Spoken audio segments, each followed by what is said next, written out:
ऋषिंजुषामहे कृष्णतृष्णा तत्त्वमिवोदितम् सहस्रशाकाम् योद्राक्षी द्राविडीम् ब्रह्म संहिताम् यद्गोसहस्रमपहन्ति तमांसि पुंसाम् नारायणो वसति यत्र सशङ्खचक्रः यन्मण्डलम् श्रुतिगतम् प्रणमन्ति विप्राः तस्मै नमो वकुलभूषण भास्कराय। गुष्यते यस्य नगरे रङ्गयात्रा दिने दिने तमहं शिरसा वन्दे राजानं कुलशेखरम्। श्रीमत्यै विष्णुचित्तार्य मनोनन्दन हेतवे नन्दनन्दन सुन्दर्यै गोदायै नित्यमङ्गलम्। श्रीमते रम्यजामातृमुनीन्द्राय महात्मने श्रीरङ्गवासिने भूयात् नित्यश्रीः नित्यमङ्गलम्।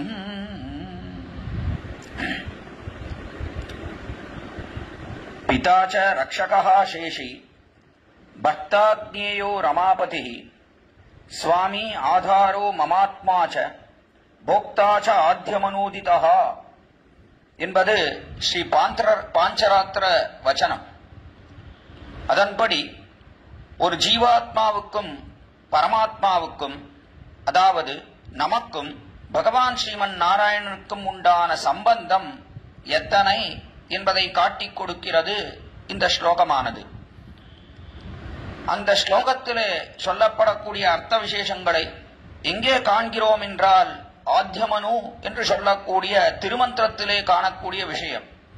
திருமந்திரத்திலே, திருவஷ்டாட்சர மகாமந்திரத்திலே ஒரு ஜீவாத்மாவுக்கும் பரமாத்மாவுக்குமான எம்பெருமானுக்கும் ஸ்ரீமன் நாராயணனுக்கும் 9 விதமான சம்பந்தங்கள் இருக்கின்றன என்று தெரிவிக்கிறது. அந்த 9 விதமான சம்பந்தத்தையும் அற்புதமாக பெருமாள் திருமொழியிலே சுவாமி குலசேகர பெருமாள் ஒரு பதிகத்திலே ஆச்சரியமாக எடுத்து காட்டுகிறார். அந்த பதிகம் எது என்றால் பெருமாள் திருமொழியிலே 5ஆம் பதிகம். அந்த 5ஆம் பதிகம் தரதுயரம் தடாயேல் என்று தொடங்கக்கூடிய அத்தியுதமான பதிகம். இந்த பதிகத்தினுடைய அர்த்த விசேஷங்களை இப்பொழுது நாம் அனுபவிக்க வேண்டும் என்று கூடியிருக்கிறோம் இவ்விடத்திலே. அந்த அர்த்த விசேஷங்களை யதாமதி யவக்தா அவகாசம் இந்த கோஷ்டியிலே விண்ணப்பித்து சத்தை பெறலாம் என்று தொடங்குகிறேன். இதிலே முக்கியமானது கீழ் திருமொழி, அதாவது ஊழியர் செல்வத்து உடன்பிறவி ஆண் வேண்டேன் என்று தொடங்கக்கூடிய திருமொழி. அது பெருமாள் திருமொழியிலே 4ஆம் திருமொழி. அந்த திருமொழியிலே சுவாமி குலசேகர ஆழ்வார் அவர் திருமலையிலே தமக்கு ஏதாவது ஒரு விதத்திலே சம்பந்தம் வேண்டும் என்று ஆசைப்பட்டார். அங்கிருக்கக்கூடிய ஏதாவது ஒரு வஸ்துவாக நான் இருக்க வேண்டும் என்று ஆசைப்பட்டார் ராஜாவான குலசேகர ஆழ்வார். அப்படி ஆசைப்பட்ட காலத்திலே அவருக்கு அது சித்தித்ததா என்றால் சித்திக்கவில்லை. அது கிடைக்காதபடியினாலே மிகுந்த வருத்தத்தை அடைந்தார் குலசேகர ஆழ்வார். வருத்தத்தை அடைந்து எம்பெருமான் அவனே கதி என்று இருக்கக்கூடிய நமக்கு ஏன் எம்பெருமான் இன்னும் காரியம் செய்யவில்லை என்று ஆராயத் தொடங்கினார். திருமந்திரத்திலே முக்கியமாக சொல்லப்படக்கூடிய அர்த்தம் என்ன என்றால் அனன்யார்க சேஷத்துவம். அது பிரணவம் என்று, ஓம் என்கிற பிரணவம், அந்த பிரணவத்திலே அனன்யார்க சேஷத்துவம் முக்கியமாக காட்டப்பட்டது. அனன்யார்க சேஷத்துவம்னா என்ன என்றால் அவனுக்கே அடிமையாக இருக்கக்கூடிய தன்மை. அவனை தவிர வேறு யாருக்குமே அடிமை இல்லாமல், வேற யாருக்குமே சேஷபூதன் அல்லாமல் இருக்கக்கூடிய ஒரு தன்மை இருக்கே, அதற்கு அனன்யார்க சேஷத்துவம் என்று பெயர். ஆக அப்படிப்பட்ட அனன்யார்க சேஷத்துவத்தோடு கூடியிருக்கிறேன் நான் என்பது இங்கே அபிப்பிராயம் குலசேகர ஆழ்வாருக்கு.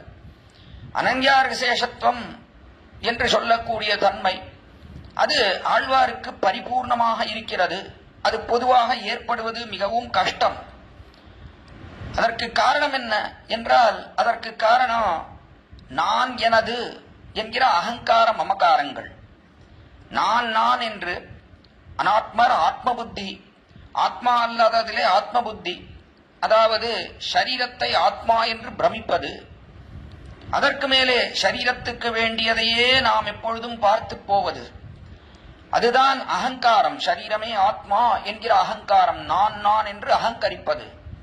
அதற்கு மேலே அகங்காரத்துக்கு மேல என்ன இருக்கு? மமகாரம். என்னுடையது என்னுடையது என்று பார்த்த வஸ்துக்கள் எல்லாம் என்னுடையது என்று நினைக்கிறான் ஒரு மனிதன் இந்த லோகத்திலே.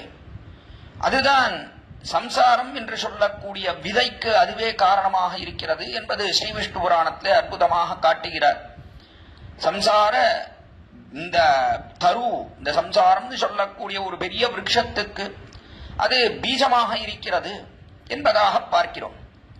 ஆக அப்படிப்பட்ட அகங்கார மமகாரங்கள் அது அற்றவராக இருக்கிறார்கள் லோகத்தில் இருக்கக்கூடியவர்கள்னு சொன்னா சாதாரண மனிதர்கள் விஷயத்திலே வேணும்னா சொல்லலாம். ஆனா ராஜாவானவர்கள் விஷயத்திலே அது சொல்லுவது மிகவும் கடினம்.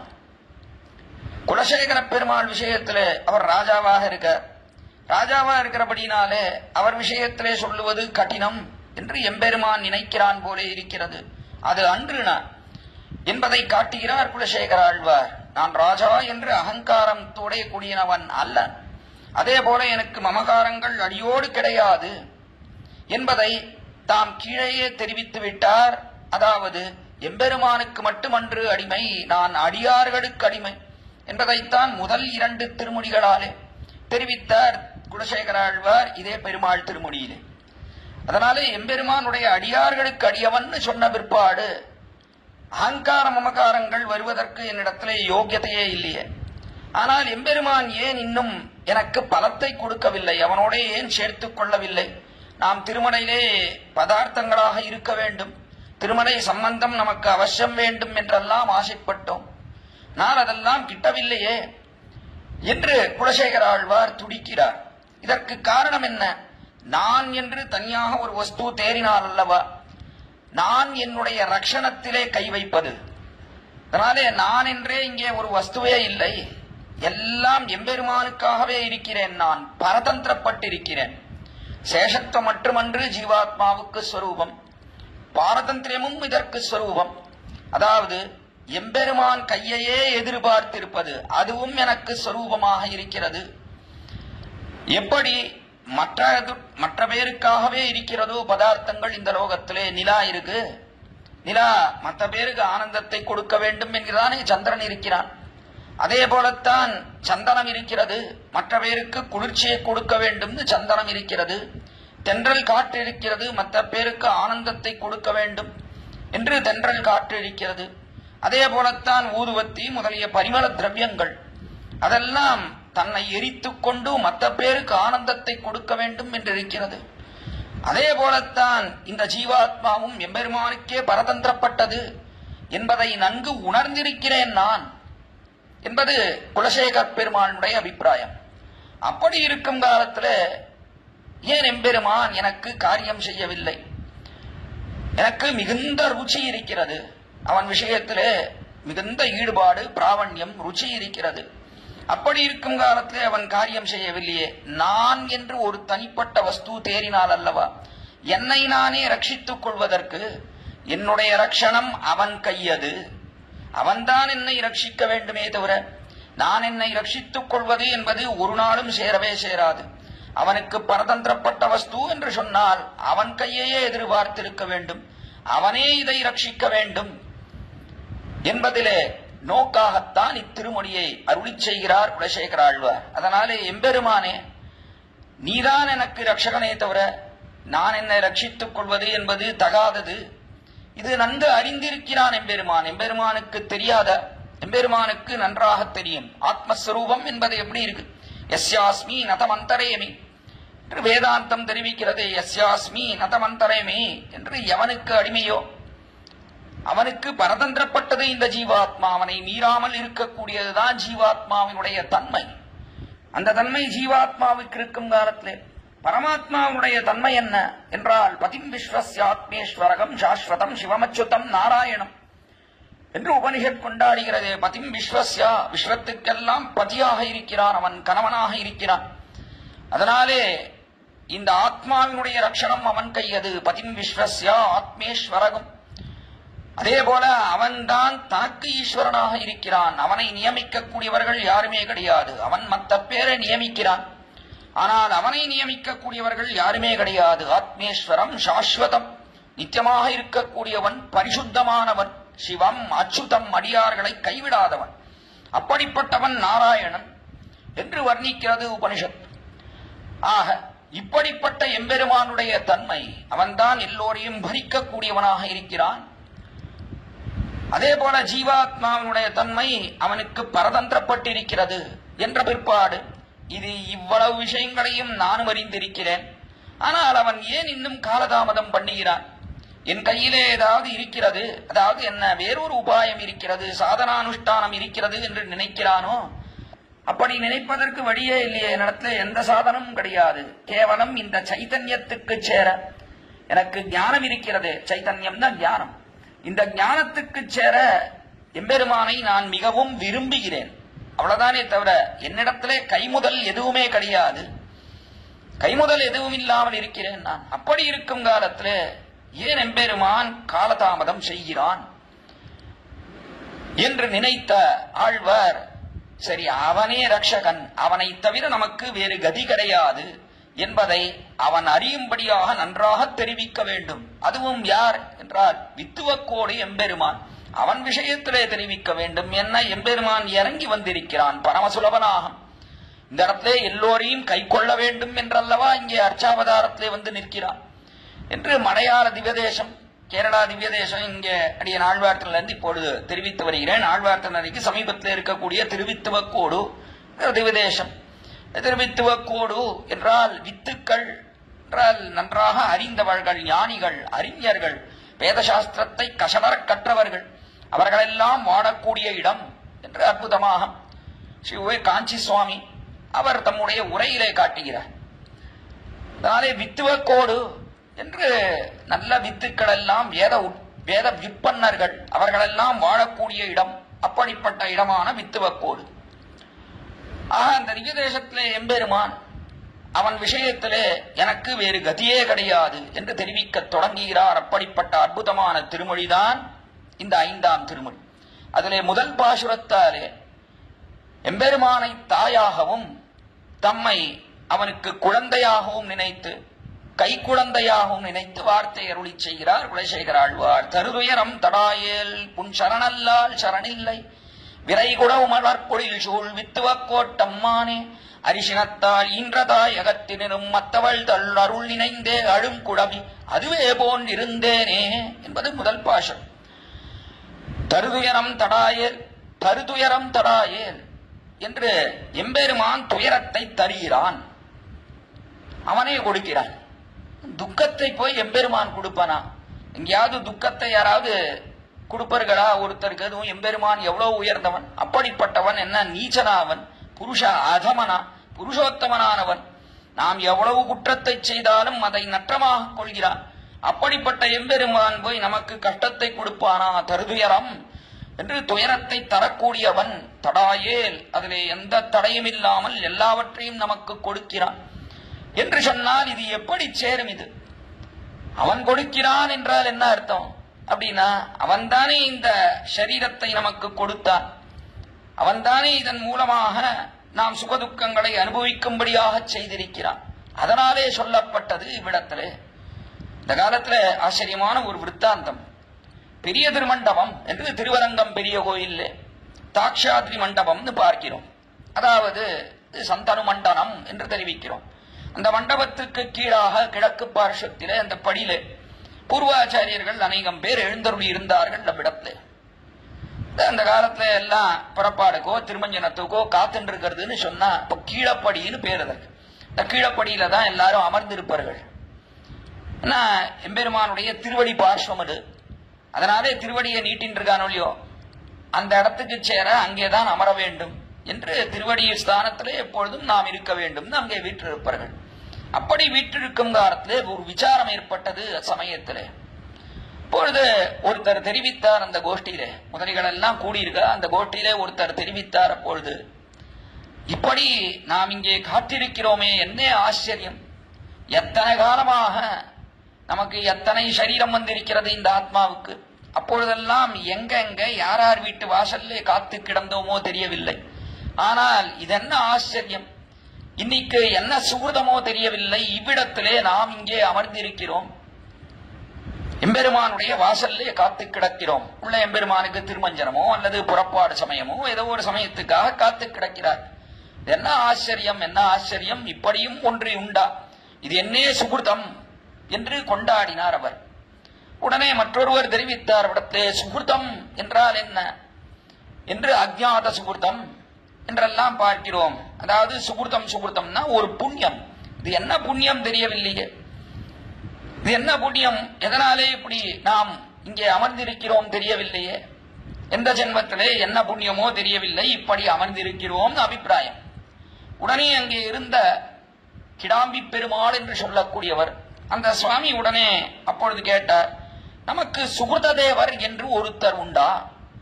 சுகிருத தேவர்னா என்ன? சுகிருதம் ஏதோ ஒண்ணு பண்ணினதற்கு பலன் கொடுக்கணுமே, அப்படி கொடுக்கக்கூடியவர்னு சுகிருத தேவர் என்று யாராவது உண்டா? ஏதாவது யாதிர்ச்சிக சுகிருதம் என்றும் பிராசங்கிக சுகிருதம் என்றும், இதெல்லாம் எதேச்சியா ஏற்படக்கூடிய ஒரு சுகிருதம். நமக்கு தெரியாமலே ஒன்று காரியத்தை செய்கிறோம், அதனாலே அது புண்ணியம் என்று எழுதப்படுகிறது. அதே போல நமக்கு அறியாமல் அஜ்ஞாத சுகிருதம் எதேச்சியா செய்யறது, அதே போல ஞானம் இல்லாமல் செய்யக்கூடியது ஒன்று, அப்படி செய்வது அது புண்ணியமாக போய் முடிகிறது என்றெல்லாம். இப்படி இதற்கெல்லாம் பலன் தரக்கூடியவர் என்று சுகிருத தேவர் என்று ஒருத்தர் உண்டான காலத்திலே ஒரு கேள்வி எழுந்தது. இந்த கேள்வி எழுந்தவுடனே அப்பொழுது அங்கே வீற்றிருந்தார் பிள்ளை திருநறையூர் அரையர். பெருமானார் காலத்திலிருந்து இருக்கக்கூடிய மகாவித்வான், பெரிய மேதாவி. அப்படிப்பட்ட அந்த சுவாமி அவர் எழுந்தருளியிருந்தார். பிள்ளை திருநறையூர் அரையர் அவர் தெரிவித்தார் அப்பொழுது, அப்படி நமக்கு சுகிருத தேவர் என்றெல்லாம் யாரும் கிடையாது. சுகிருத தேவர் என்று சொல்லக்கூடியவரும் எம்பெருமானே. சுகிருதம்னு சொன்னால் என்ன என்றால், எம்பெருமான் தான் சுகிருதமாக இருக்கிறான். அவன்தான் எல்லாவற்றையும் பார்த்து பார்த்து நன்றாக செய்கிறான். பெருமான் தான் சுகிருதம் நமக்கு, நானே வேற யாரும் கிடையாது. எம்பெருமான் தான் என்ன பண்ணிருக்கான் அப்படின்னா, இப்படி இங்கே நம்மை இவ்விடத்திலே அவன் சன்னிதானத்திலே அமரும்படியாக செய்திருக்கிறான். அவ்வளவுதானே தவிர நாம செய்தது என்பது எதுவுமே கிடையாது. நாம் என்ன பண்ணிக்க முடியும்? ஒன்னும் பண்ணிக்க முடியாது. நம்மால பண்ணிக்க முடியறதெல்லாம் நிறைய பாவத்தை சேர்த்துக்கலாம். இது ஒண்ணுதான் நம்மால பண்ணிக்க முடியுமே தவிர வேற எதையும் நம்மாலே பண்ண முடியாது என்பது அபிப்பிராயம் இவ்விடத்திலே.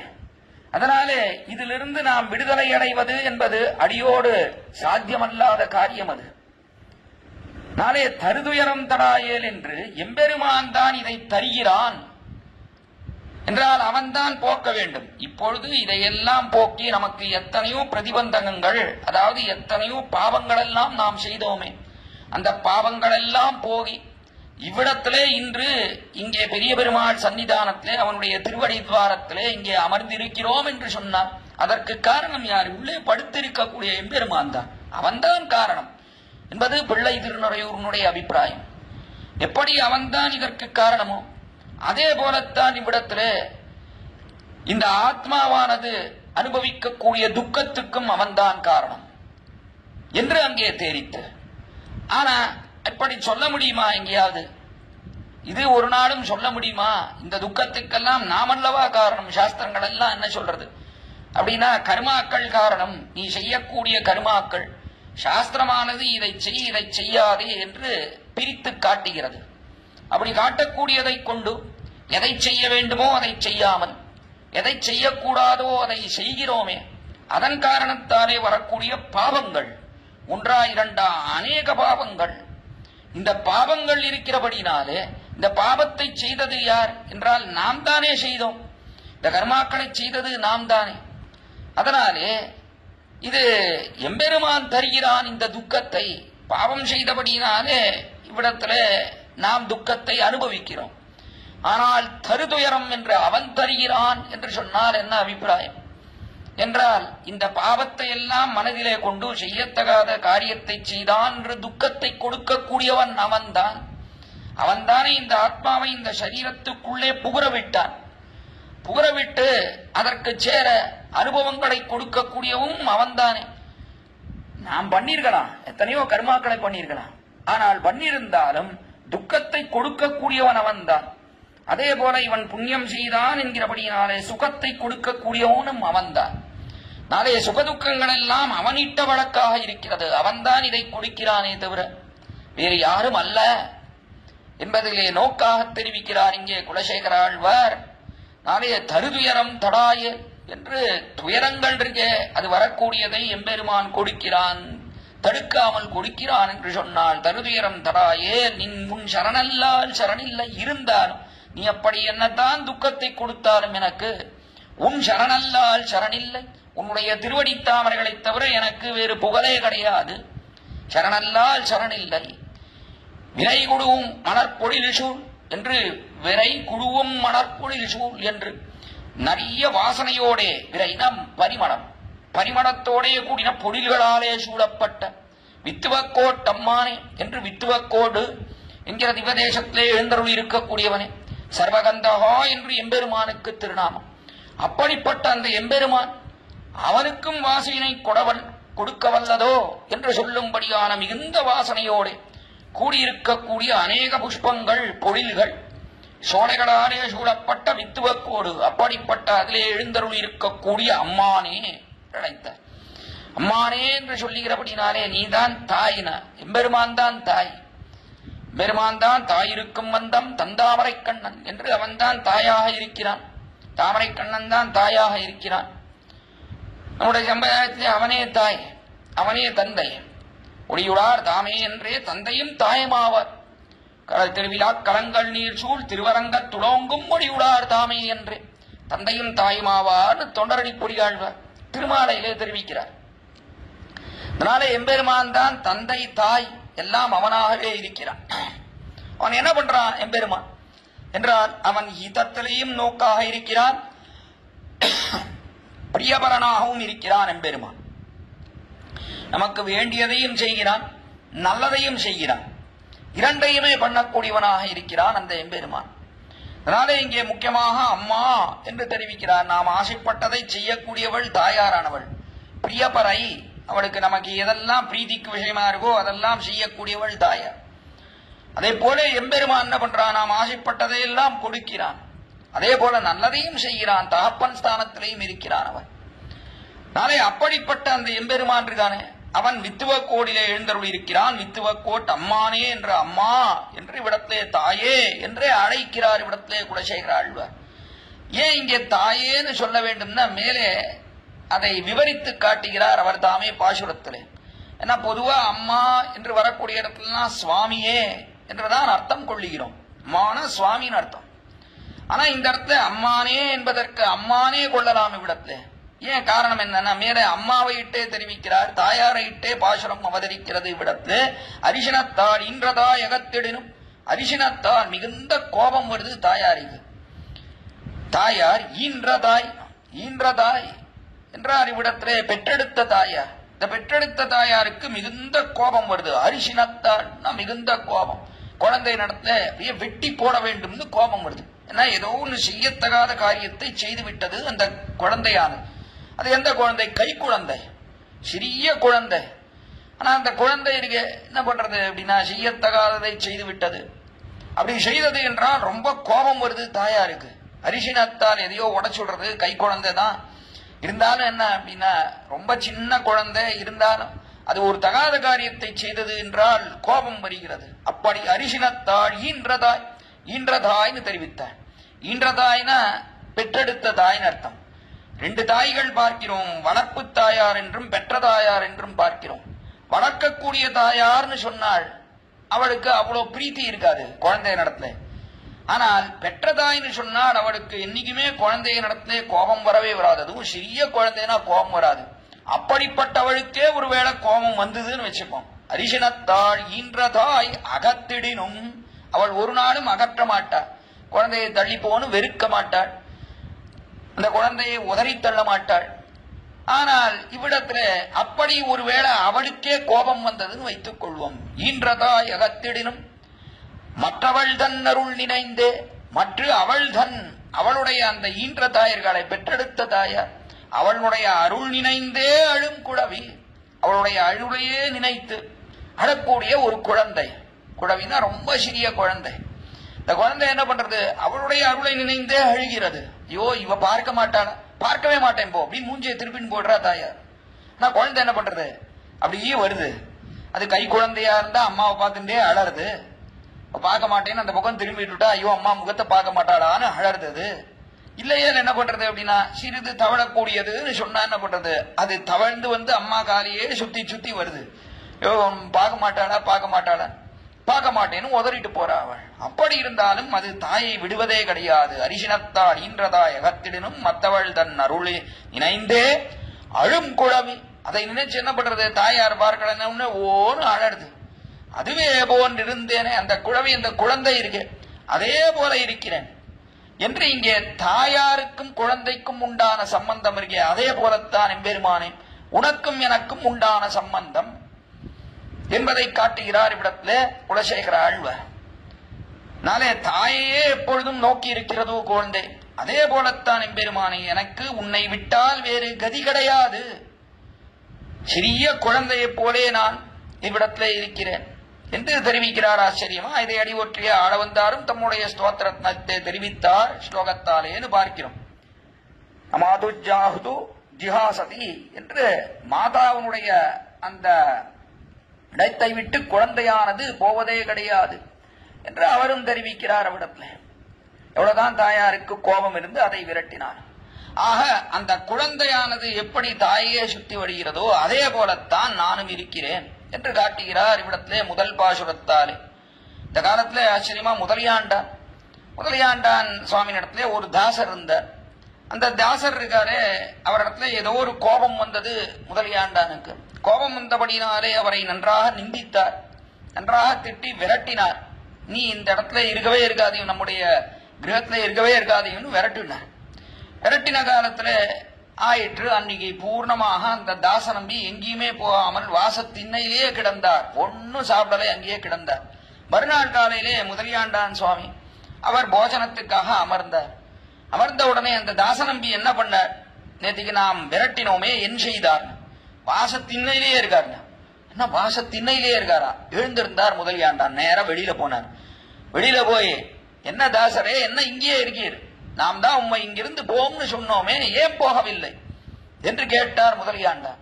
உடனே தாசநம்பி தெரிவித்தார், அப்பொழுது சுவாமின்னு ஒரு பிடி சோரிட்டவன் வாசல், அந்த வாசலை விட்டு நாயானது எங்கேயாவது போகிறதா?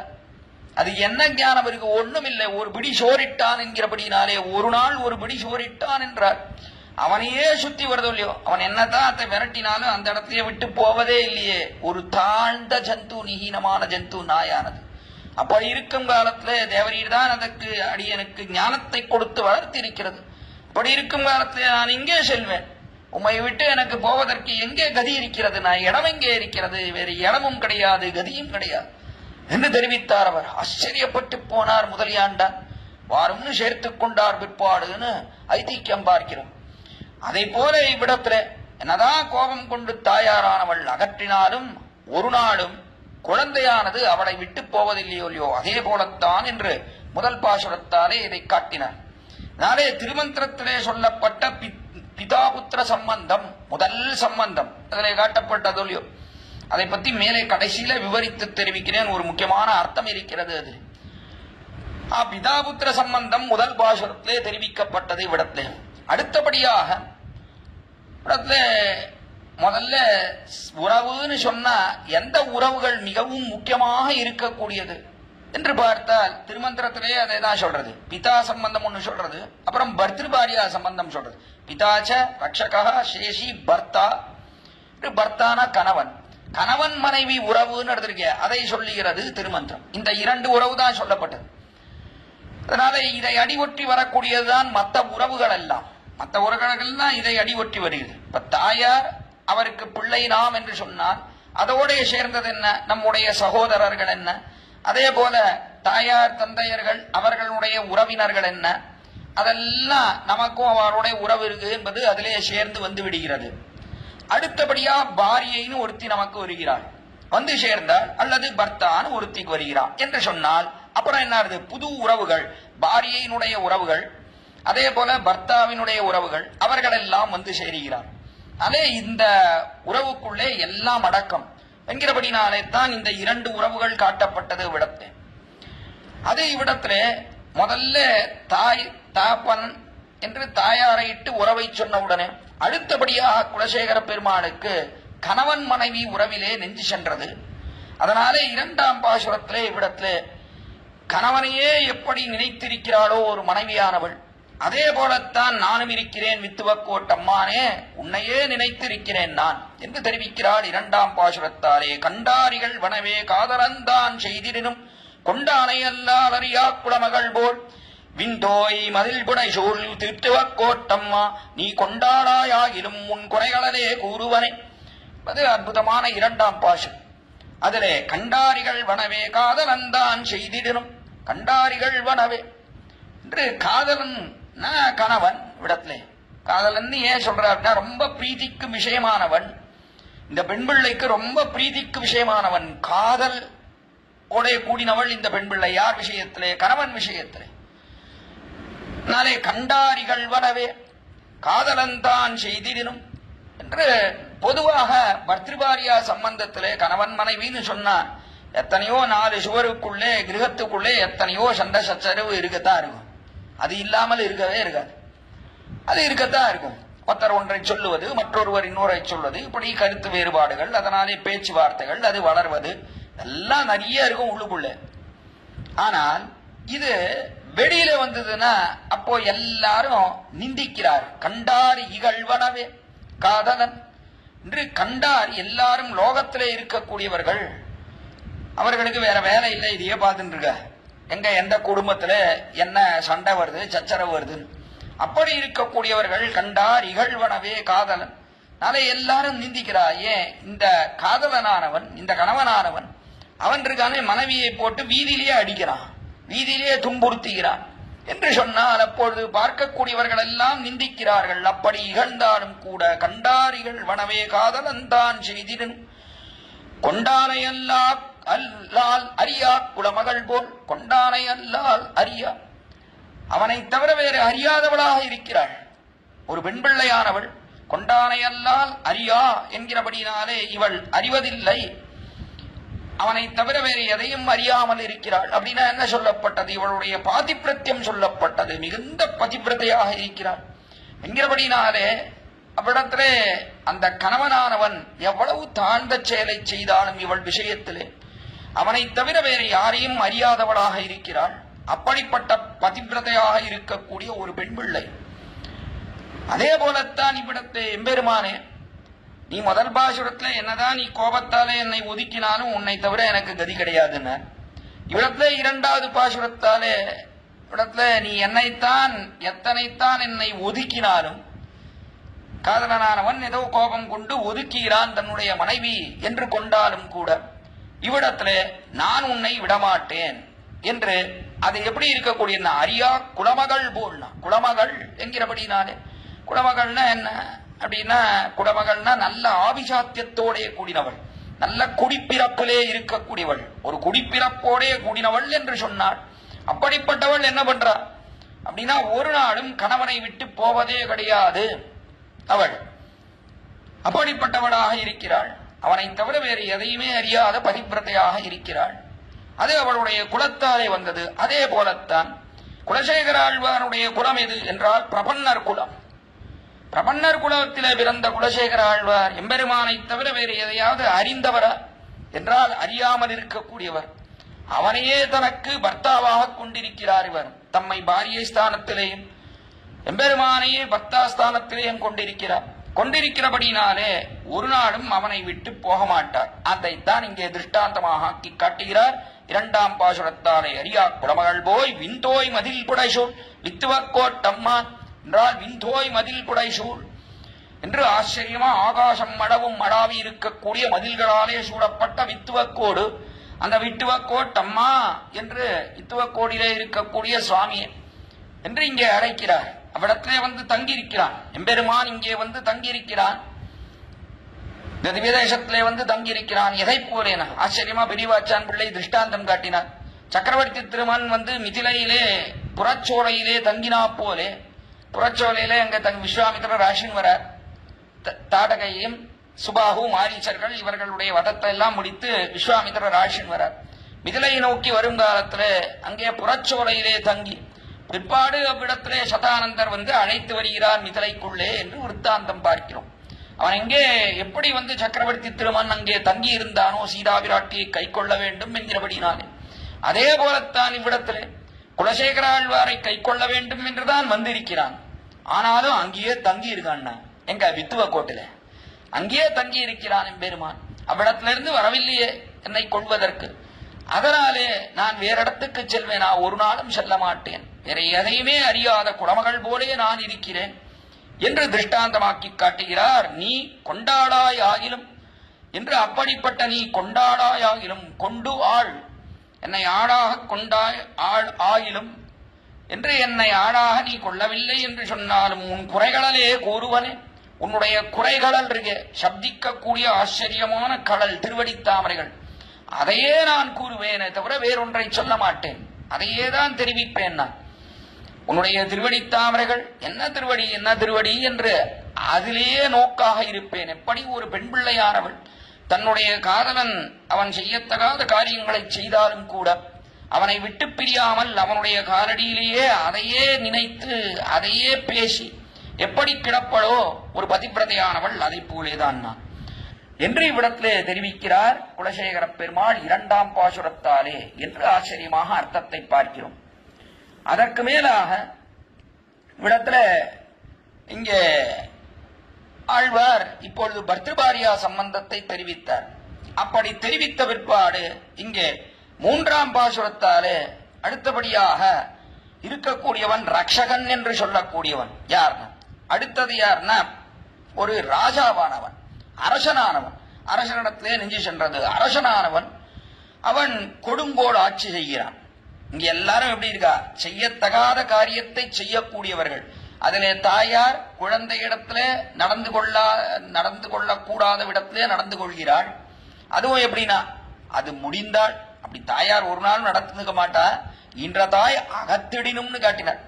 ஒரு நாளும் தாயார் அப்படி நடந்துக்க மாட்டா. ஒருவேளை நடந்துட்டாலும் கூட அந்த குழந்தை தாய்க்காலையே சுத்தி வடிகிறது. அதே போலத்தான் நான் தெரிவித்தேன்.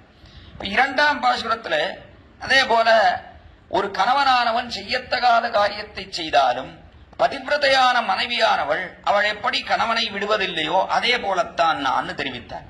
இப்பொழுது 3ஆவது பாசுரத்தாரு கணவனான பிற்பாடு யார் இருக்கா அப்படின்னா, இந்த ஊர்ல இருக்கிற அரசன். அரசன் எடுத்துட்டா அரசன் ஒருத்தன் இருக்கான், அவனும் செய்யத்தகாத காரியத்தை செய்கிறான். அப்படி செய்தாலும் அந்த நாட்டிலே இருக்கக்கூடிய குடிமக்கள் எல்லாம் அரசனையே அல்லவா பற்றி கிடக்கிறார்கள். அதே போலத்தான் நான் என்பதை 3ஆம் பாட்டிலே அற்புதமாக எடுத்து காட்டுகிறார் குலசேகர பெருமாள். அதற்கு முதல்ல ஒரு ஆச்சரியமான ஒரு விஷயத்தை காட்டினார். மீன் நோக்கும் நீள்வயல் சூழ் வித்துவ கோட்டம்மா, என் பால் நோக்காயிலும் உன் பற்றல்லால் பற்றிலேன், தான் நோக்காது எத்துயரம் செய்தினும் தார்வேன் தன் கோல் நோக்கி வாழும் குடிபோன்றிருந்தேனே என்பது இந்த 3ஆம் பாசுரம். அதிலே மீன் நோக்கும் நீள்வயல் சூழ் என்று, மீன் நோக்கும் மீனானதற்கு நல்ல பெருத்த மீன்கள் அதெல்லாம் நோக்கும், அதை பார்த்துட்டே இருக்கு. எதை பார்க்கிறதா, நீள்வயல் சூழ் வித்துவக்கோடு, நல்ல நீண்ட வயல்களாலே சூழப்பட்ட வித்துவக்கோடு என்கிறபடினாலே நிறைய ஜலம் இருக்கு வித்துவக்கோட்டில், ஜல சமிருத்தி நிறைய இருக்க இடத்துல வித்துவக்கோட்டில். அது இருக்கிறபடினாலே மீன்கள் எல்லாம் என்ன பண்றது அப்படின்னா, பெருத்த மீன்கள் அதெல்லாம் சமுத்திரத்துல இருக்கிறதெல்லாம் பாக்குறதா. மீன் நோக்கும் எங்கிருந்து நோக்கிறதுன்னு, இந்த வயலே எங்கிருந்து நோக்கிறதுனா சமுத்திரத்துல இருந்து நோக்கிறது.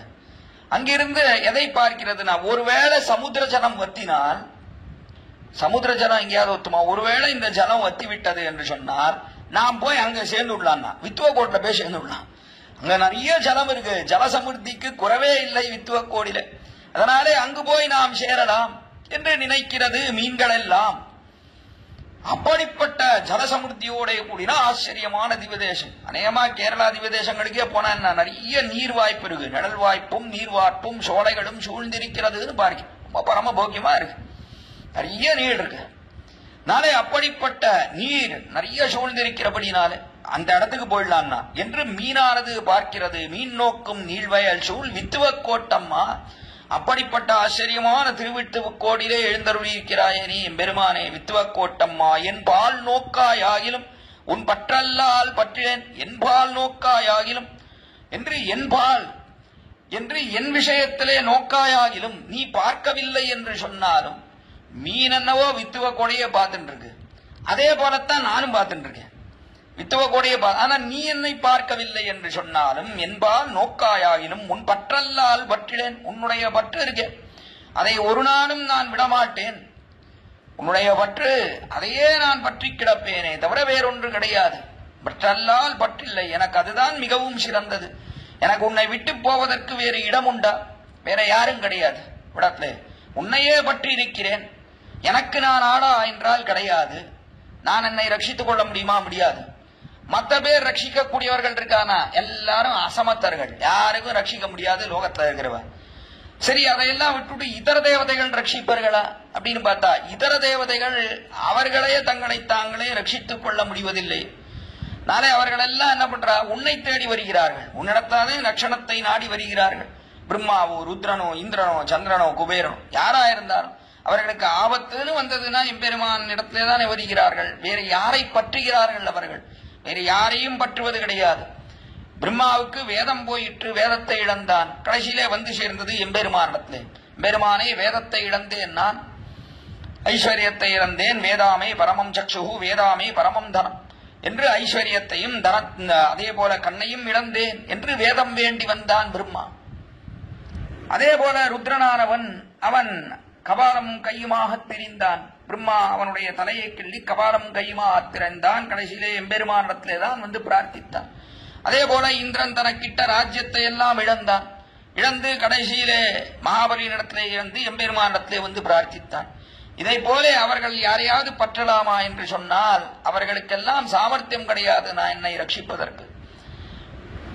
அதனாலே உன் ஒருவனையே நான் பற்றுகிறேன், வேறு பற்று எனக்கு கிடையவே கிடையாது. அதை ஆச்சரியமாக காட்டினான். உன் பற்றல்லால் பற்றிலேன் தான் நோக்காது எத்துயரம் செய்திடும் தான் நோக்காது தார்வேந்தன் தான் நோக்காது. தார்வேந்தன் நல்ல வேந்தன், ராஜா. வேந்தன்னா ராஜா.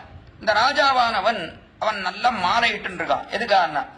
தான் ரட்சிப்பேன், பிரஜைகளை ரட்சிப்பேன், அந்த நாட்டில் இருக்கக்கூடிய பிரஜைகளை எல்லாம் நான் ரட்சிப்பேன், அதற்காகவே மாலையிட்டுக் கொண்டிருக்கிறான். அப்படிப்பட்டவன் ரட்சிப்பதே கிடையாது. அவன் என்ன பண்றான்? காமலோலனாக இருந்து புறத்திலே ஏதோ சூது சதுரங்களத்திலே பொழுதை போக்கி, அந்த புறத்திலே பொழுதை போக்கி யாரையும் ரட்சிக்காமல், கடைசியிலே அவன் ரட்சிக்காமல் மட்டுமில்லாமல் எல்லாரும் சிக்ஷிக்கிறான். வேறே கொடுங்கோல் மன்னனாக இருந்து ஆட்சி புரிகிறான். அப்படி இருக்கக்கூடியவன் அதைத்தான் தான் நோக்காது எத்துயரம் செய்திடனும் தான் நோக்காது. அவன் தன்னை ரட்சிக்காமல் எவ்வளவோ துக்கத்தை செய்தாலும் எவ்வளவோ துக்கங்களை கொடுக்கிறான் ராஜாவானவன். கொடுத்தால் பிரஜைகள் என்ன பண்ணுகிறார்கள்? தார்வேந்தன் கோல் நோக்கி வாழும். தார்வேந்தன் கோல் நோக்கி வாழும். அவனுடைய கோல் செங்கோல், அந்த செங்கோல் இருக்கே அதையே நோக்கி வாழுகிறார்கள். அவர்களுக்காக அந்த பிரஜைகள் அவனை விட்டுடுறாரா? விடுவதே கிடையாது. செங்கல் சீறி உடைத்து திரிந்தாலும் ராஜ்யத்திலே திரிவோம். அதாவது என்ன, பிச்சை எடுத்து திரிந்தாலும் ராஜ்யத்திலே திரிவோமே தவிர இதை விட்டு வேற எங்கே செல்வது என்றுதானே இருக்கிறார்கள் பிரஜைகள். அதை போலத்தான் நானும். எம்பெருமான் எப்படி இருக்கான்? அவன் தான் ஆச்சரியமா தார்வேந்தன் என்று திருத்துழாயை தரித்துக் கொண்டிருக்கிறான். வளையம் என்று அப்படி கிரீடத்திலே திருத்துழாயை வைத்துக் கொண்டு எல்லாரையும் ரட்சிக்கக்கூடியவன் நான் என்று இருக்கிறான் எம்பெருமான். அப்படிப்பட்ட எம்பெருமானை நம்மை ரட்சிக்கவில்லை என்று சொன்னால் வேற யார் நமக்கு பற்று? வேற பற்றே கிடையாது. அதை தெரிவிக்கிறார் குலசேகர பெருமாள் அற்புதமாக இந்த பாசுரத்தில். நாளை எம்பெருமான் தான் ராஜாதிராஜ சர்வேஷாம்னு ராஜாக்களுக்கெல்லாம் ராஜாவாக இருக்கக்கூடியவன், எல்லாருக்கும் தலைவனாக இருக்கக்கூடிய ராஜா. அப்படிப்பட்ட ராஜா இருக்கானே, அவனே ரட்சிக்கவில்லை, அவனே கொடுங்கோல் மன்னனைப் போல ஆட்சி புரிந்தான் என்று சொன்னால் அப்போ வேறு யார் ரட்சகர்கள்? வேறு எங்கு போய் நிற்க முடியும்? வேறு யாரும் கிடையாது. அதைத்தான் இங்கே அற்புதமாக கோல் நோக்கி வாடும் குடிபோன் இருந்தேனே. குடின அந்த குடிமக்கள், அங்கே இருக்கக்கூடிய பிரஜைகள் இருக்காளே, அந்த குடிமக்களைப் போலே நான் இருக்கிறேன். அதே போலத்தான் இருக்கேன். அவ எப்படி அவனுடைய அந்த அரசனுடைய செங்கோலை பார்த்தே வாழ்வர்களோ அதே போலத்தான் எம்பெருமானே உன்னுடைய செங்கோலையே பார்த்து வாழ்கிறேன். நீ ரட்சிச்சாலும் சரி, ரட்சிக்கலாம் சரி, உன்னை தவிர வேறு கதி கிடையாது எனக்கு. அதனாலே உன்னை விட்டுட்டு வேறு ரட்சகர்களை தேடி போவேன்னு நினைக்காதே, எனக்கு வேறு பற்றே கிடையாது என்று அதைத்தான் ஆச்சரியமா உன் பற்றல்லால் பற்றிலேன் என்கிறபடியினாலே காட்டுகிறார் குலசேகர ஆழ்வார் 3ஆம் பாசுரத்தாலே. அதற்கடுத்தபடியாக நான்காம் பாசுரம் ரொம்ப அற்புதமான பாசுரம் இது. இந்த நான்காம் பாசுரம், இந்த பாசுரத்துல நிறைய அர்த்தங்களை வாரி வருஷிக்கிறார் பெரியவாச்சான் பிள்ளை. இடத்துல அடியனுடைய மந்தமதிக்கு எட்டின அளவிலே இந்த கோஷ்டியில விண்ணப்பிக்கிறேன். இடத்துல வாழால் அறுத்து சுடினும் என்று தொடங்கக்கூடிய ஆச்சரியமான பாசுரம். இந்த பாசுரத்துல ஒரு மருத்துவனை இட்டு தெரிவிக்கிறார். மருத்துவனானவன் அவன் சிகிச்சை செய்கிறான். அதாவது நமக்கு ஏதாவது ஆபத்து ஏற்பட்ட காலத்திலே, இந்த சரீரத்துக்கு ஏதாவது குறை ஏற்பட்ட காலத்திலே அவன் ஏதாவது சிகிச்சை செய்து நம்மை ரட்சிக்கிறான் என்பது மருத்துவன்.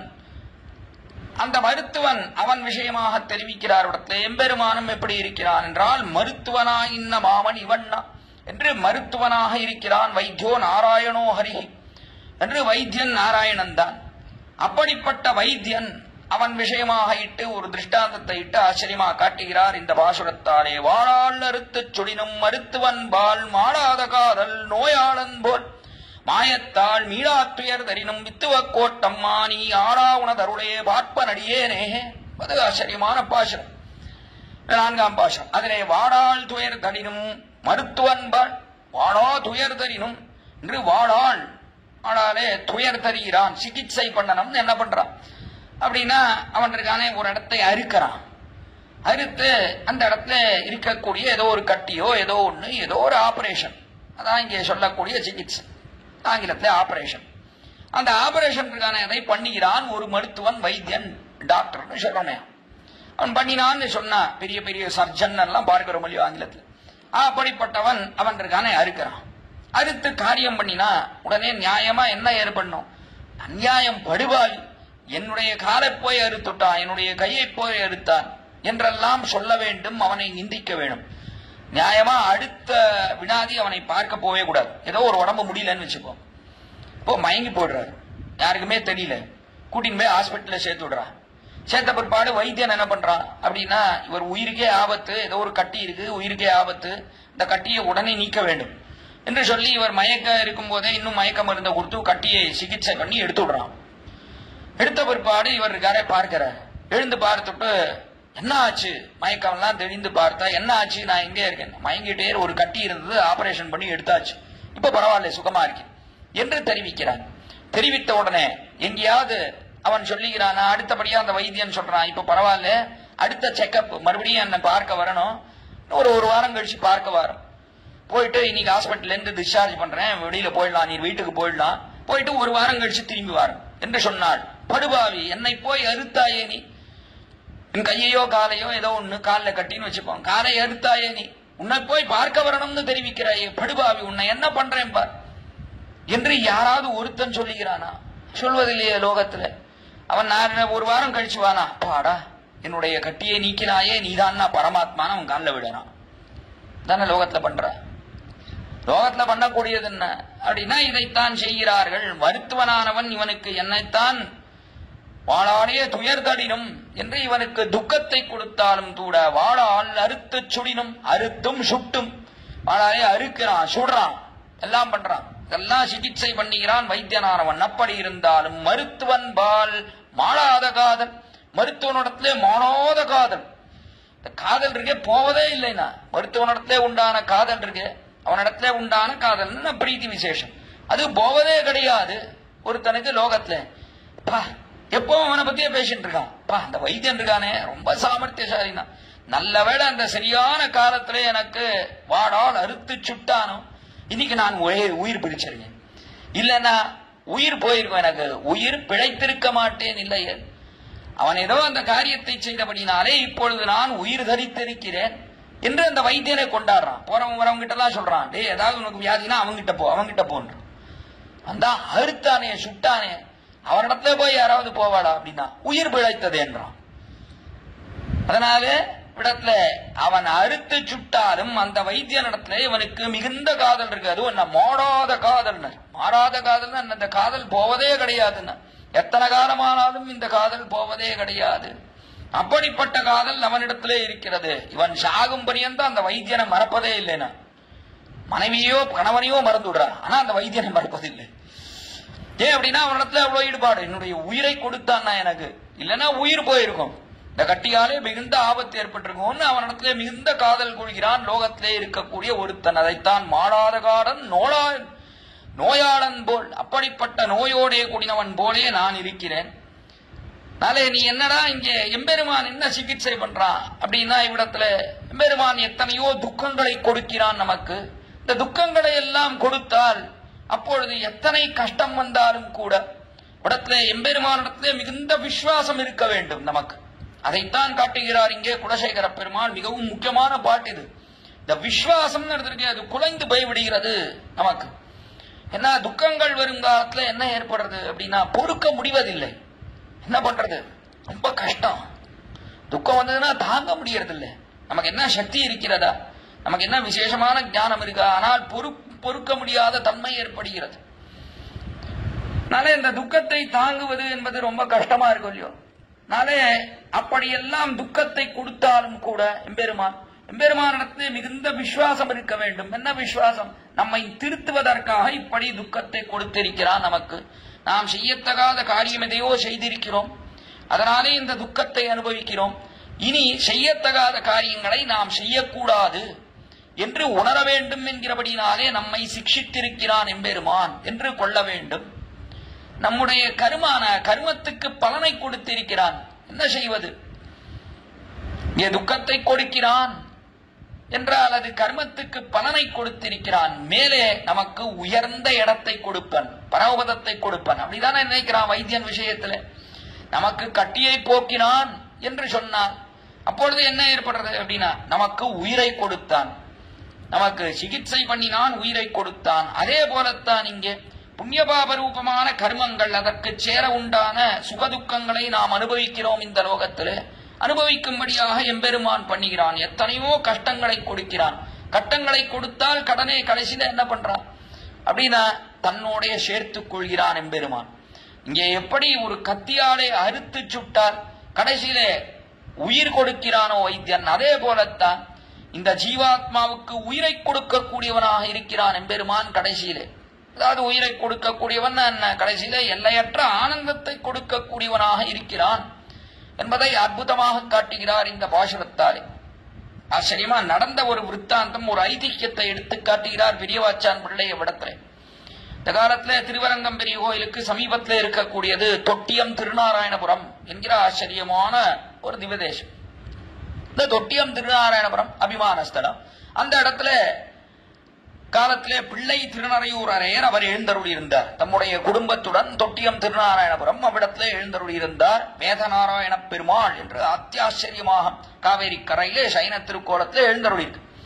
அந்த இடத்துல எழுந்தருளி இருந்தவர் பிள்ளை திருநறையூர். கீழே தான் தெரிவித்தேன் அவரை பற்றி. நமக்கு சுகிருத தேவன் என்பதெல்லாம் யாரும் கிடையாது, எம்பெருமான் தான் அது என்று காட்டினாரே கீழே. அந்த பிள்ளை திருநறையூர் அங்கே எழுந்தருளி இருந்தார். அங்கே எழுந்தருளி இருக்கும் காலத்துல தீய சக்தியாலே எவ்விடத்திலே எம்பெருமானுக்கு நெருப்பிடப்பட்டது. எம்பெருமானுக்கு நெருப்பிட்ட காலத்துல நெருப்பு பத்தி எரிகிறது. பார்த்தாரோ இல்லையோ, இந்த எம்பெருமானை ரட்சிக்க வேண்டும் என்று நினைத்தார் பிள்ளை திருநறையூர். ஐயோ, அவனுக்கு உஷ்ணம் தாக்கக்கூடாது, வெப்பம் ஏற்படக்கூடாதுன்னு அவனுடைய திருமேனியை அணைத்துக் கொண்டு அப்படியே படுத்துண்டார் பிள்ளை திருநறையூர் அரையர் அந்த எம்பெருமான் மீது. அதை பார்த்த உடனே அவருடைய குழந்தைகள் பசங்கள் எல்லாம் அவள்லாம் பார்த்தா, ஐயோ நம்ம அப்பாவுக்கு என்ன ஆபத்து ஏற்படுமோ, தாப்பனாரை இழந்து விடுவோம் போல இருக்கிறதே என்று நினைத்து அவரை அணைத்துக் கொண்டு பெருமான் மீது சயனித்தார்கள் எல்லாரும். இப்படி சயனித்த காலத்தில் எங்கு பார்த்தாலும் புகை சூழ்ந்தது, நெருப்பாடு புகை சூழ்ந்த உடனே மூச்சு முட்டியது. அப்பொழுது அந்த பிள்ளைகள் எல்லாம் தெரிவித்தார்கள், அப்பா மூச்சு முற்றது, எங்களால பொறுக்க முடியவில்லை என்று தெரிவித்தார்கள். சொன்ன உடனே பிள்ளை திருநறையூர் அரையர் தெரிவித்தார், அப்பொழுது சிறிது காலம் பொறுத்துக் கொள்ளுங்கள், இன்னும் கொஞ்ச காலத்தில் எம்பெருமான் நமக்கு பரமதத்தை கொடுத்து விடுவான், ஒரு குறையும் இல்லை, இனி நாம் எப்பொழுதும் சுகத்தை அனுபவிக்கப் போகிறோம், கொஞ்ச காலம் இந்த துக்கத்தை பொறுத்துக் கொள்ளுங்கள், இந்த துக்கத்தை சிறிது காலம் பொறுத்துக் கொண்டால் இனி எப்பொழுதும் நமக்கு ஆனந்தம் தான் என்று சொல்லி பிள்ளை திருநறையூர் அரையர் குடும்பத்தோட தம்முடைய உயிரை தெஜித்தார் அவ்விடத்திலே. ஆச்சரியமான விருத்தாந்தம். யாருக்கு ஏற்படும் இந்த மனோபாவனை? அவ்வளோ விசுவாசம் தான் எம்பெருமான் விஷயத்துல. எம்பெருமானுக்கு எந்த ஆபத்தும் வரக்கூடாது, அவனுடைய திருமேனிக்கு அர்ச்சாவதாரத்தில் எந்த தீங்கும் வரக்கூடாது என்று நினைத்து கடைசியில இவ்வளவு வழியெல்லாம் ஏற்பட்டாலும் உடம்புக்கு எவ்வளவு வரி எரியறதுன்னு சொன்னா உடம்புன்னு சாதாரணமான விஷயமா எரிந்து போகிறது. நெருப்பாலே அப்படி எரியறதுன்னு சொன்னா அது சாதாரணமா. அப்படி இருந்தும் அந்த விசுவாசம் எம்பெருமானத்துல கட்டாயம் நமக்கு பரவதத்தை கொடுப்பான். இப்பொழுது கஷ்டப்பட்டால் நாம் கடைசியிலே எம்பெருமானை சென்றடைய போகிறோம்னு தாமல்லாமல் இந்த விசுவாசம் யாருக்கு ஏற்படும்? குழந்தைகள் பசங்கள்னு சொன்னா நீங்கள்லாம் போங்க, நீங்கள்லாம் எதுக்கு வந்தேள், நீங்கள்லாம் வராதீர்கள், நீங்கள்லாம் எதுக்கு இங்க வந்தேள், நான் தான் வந்திருக்கேன் எம்பெருமானை காக்க வேண்டும்னு ஆயிருக்கிறேன், நீங்கள்லாம் புறப்பட்டு போங்கன்னு விடுவோம். ஆனா அவர் என்ன நினைக்கிறார்? அரே சுவாமினா பரவாயில்ல, நான் எம்பெருமான் கொடுத்த சரீரம் அவனுக்காக ஆயிட்டு போட்டோமே இந்த சரீரம். நம்முடைய குழந்தைகள் தான் இருந்தா என்ன, அதுவும் அவனுக்காக ஆட்டம். அவன் தானே கொடுத்தது இந்த சரீரத்தை. கடைசியில எப்படியும் இங்கே இந்த சரீரம் இருந்தாலும் கஷ்டங்கள் வந்து கொண்டு இருக்க போகிறது. அதுக்கு பதிலாக இங்கே எம்பெருமான் பொருட்டு இந்த சரீரத்தை விட்டு பரவத்தை போனா அங்க நித்திய கைங்கரியம் பண்ண போகிறோம் எம்பெருமானுக்கு. அதனாலே எல்லையற்ற ஆனந்தத்தை அடைய போகிறோம். அதனாலே அங்க போய் சேருவோமே, அங்க போய் எம்பெருமானுக்கு நித்திய கைங்கரியம் பண்ணுவோமே என்று நினைவு ஏற்படுகிறதுன்னு சொன்னா எவ்வளவு விசுவாசம் அவனிடத்துல, எம்பெருமானிடத்துல. அவன் எவ்வளவுதான் கஷ்டத்தை கொடுத்தார் அதை தாங்குவது என்பதற்கு அது அசாதாரணமான ஒரு காரியம். எம்பெருமானத்தை இப்படிப்பட்ட விசுவாசம் அதை கொண்டிருக்கிறேன் நான் என்று தெரிவிக்கிறார் இங்கே குலசேகர பெருமாள். அது அற்புதமான பாசுரம் இவ்விடத்திலே. நாளை எத்தனைத்தான் கஷ்டம் ஏற்பட்டாலும் கர்மபலம் என்றாதல் கிருபாபலம் என்றாதல் பிறக்கும் பிரீதி விசேஷம் என்று காட்டுகிறார் பிள்ளலோகாச்சார். நாளே கர்மபலம் கிருபாபலம் எம்பெருமான் இருக்கானே, இது கர்மத்தாலே செய்தான். நம்முடைய கர்ம பலம்னா நாம் எல்லோ கர்மாக்கள் பண்ணியிருக்கோம், அதனாலே எம்பெருமான் துக்கங்களை கொடுக்கிறான். வாழால் அறுத்து சுடினும் என்று எவ்வளவோ கஷ்டங்களை வைத்தியன் கொடுக்கிறான். அதே போலத்தான் நம்முடைய கர்மாவுக்கு சேர நமக்கு கட்டி வந்துடுத்து, அதனாலே கஷ்டத்தை கொடுக்கிறான் வைத்தியன். நாம் பண்ணினோம் கர்மாக்கள், அதனாலே துக்கத்தை கொடுக்கிறான் எம்பெருமான். அதனாலே எவ்வளவுதான் நாம் இந்த துக்கங்களை அனுபவித்தாலும் கூட கடைசியில என்ன, கர்மபலம் என்றாதல் கிருபாபலம், அவருடைய மிக்க கிருபைனா இது. ஏன் அப்படின்னா, எதனாலே கிருபைனா, அப்பொழுதுதான் இந்த சம்சாரத்திலே வெறுப்பு ஏற்படும். அதனாலே எம்பெருமான் என்ன பண்றான், கர்மாக்களுக்கு சில பலத்தை கொடுத்து விட்டு விடுகிறான். ஏன் அப்படின்னா, இதுல வெறுப்பு ஏற்படணும், சம்சாரத்திலே வெறுப்பு ஏற்படணும். இவை என்ன உலகியற்கை நன்னாதார் முருவரிப்பா நல்லுத்தார் கரைந்தேங்கா என்னாராத்துவேர் விளைக்கும் இவை என்ன உலகியற்கை, இது என்ன லோக ஸ்வபாவம், இது என்ன லோக வாழ்க்கை என்று இதிலே வெறுப்பு ஏற்பட வேண்டும். வெறுப்பு ஏற்பட்டு பரமபதத்திலே விருப்பு ஏற்படணும். அந்த இடத்துக்கு போக வேண்டும் போக வேண்டும் என்கிற எண்ணம் ஏற்படணும். அந்த எண்ணம் எப்போது ஏற்படும் என்றால், இங்கே வெறுப்பு ஏற்பட்டா தானே அங்கே போக வேண்டும் என்கிற எண்ணம் ஏற்படும். அது புருஷார்த்தமாக ஆகும், அது புருஷார்த்தமாகாது. அதனாலே நாம் செய்த கர்மாக்களுக்கெல்லாம் கஷ்டங்களை அனுபவிக்கிறோமே, அதை விட்டு விடுகிறான் எம்பெருமான். என்னத்தான் அவனையே பற்றி இருந்தாலும், பிரபன்னாதிகாரிகளாக இருந்தாலும், பிள்ளை நிறுவனருக்கு என்ன குறை பிரபத்தியில? எதுவும் இல்லையே. பெருமானார் காலத்திலே இருந்தவர், என்ன குறை ஏதாவது உண்டா? ஒரு குறை கிடையாது. அப்படி இருக்கக்கூடிய ஒருத்தர் விஷயத்திலே இப்படி நடந்தது என்று சொன்னார்.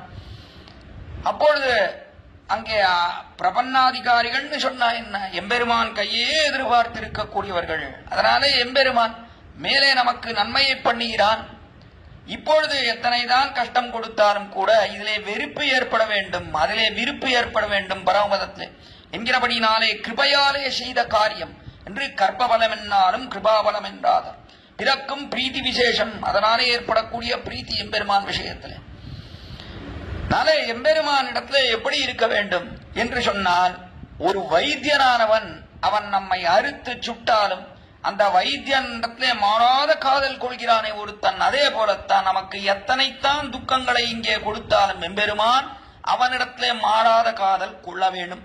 அப்படி கொண்டவன் நான் என்று காட்டுகிறார் குலசேகர பெருமான். இந்த பாசுரத்தாலே அத்தியுதமான அர்த்தத்தை வெளியிடுகிறார். வாழால் அறுத்துச் சுடினும் மருத்துவன்பால் மாறாத காதல் நோயால் என்போல் மாயத்தால் நீ மாயத்தால் மீறாத்துயர்தரினும். அதை என்ன பண்றான் எம்பெருமான், அதை கொடுக்கிறான். அந்த வைத்தியனை போல அவன் எப்படி இவனுக்கு துக்கத்தை கொடுக்கிறானோ, எத்தனை வலி, இதெல்லாம் அந்த வலி இருந்தாலும் கூட இவன் கடைசியில அந்த வைத்தியனத்தை காதல் கொள்கிறானோ, அதே போலத்தான் நீ மாயத்தால் மீறாத்துயர் நம் எம்பெருமான் எப்படி துயரத்தை தரான், நமக்கு துக்கத்தை எப்படி தரான்? மாயத்தால் என்று மாயம். இது என்ன மாயம்? இது இந்த லோகம் மாயம். மாயம் தான் என்ன? மாயாந்து பிரகிருதி வித்தியும் மாயுவந்து மகேஸ்வரம். என்று வசனம் பார்க்க. மாயைன்னு சொன்னா இது இருக்கே பிரகிருதி, இந்த பிரகிருதி மண்டலம் இருக்கே அதுதான் மாயை. மாயை சப்தத்தாலே பிரகிருதி சொல்லப்பட்டது. என்ன பண்றது இது? எவ்வளவு மாயை, மாயின்னா ரொம்ப ஆச்சரியமா இருக்கு. இவ்வளவு ஆச்சரியத்தை விளைவிக்கிறது இது. எத்தனையேனும் ஞானம் பிறந்தாலும் அதன் விஷயத்திலே மிகுந்த ஈடுபாட்டை ஏற்படுத்துறது இல்லையோ. எல்லா அச்சேதன பதார்த்தங்கள் எவ்வளவு ஈடுபாட்டை ஏற்படுத்துகிறது. எல்லா அச்சேதனம் அது மாறுபாட்டை அடைந்து கொண்டே இருக்கும்.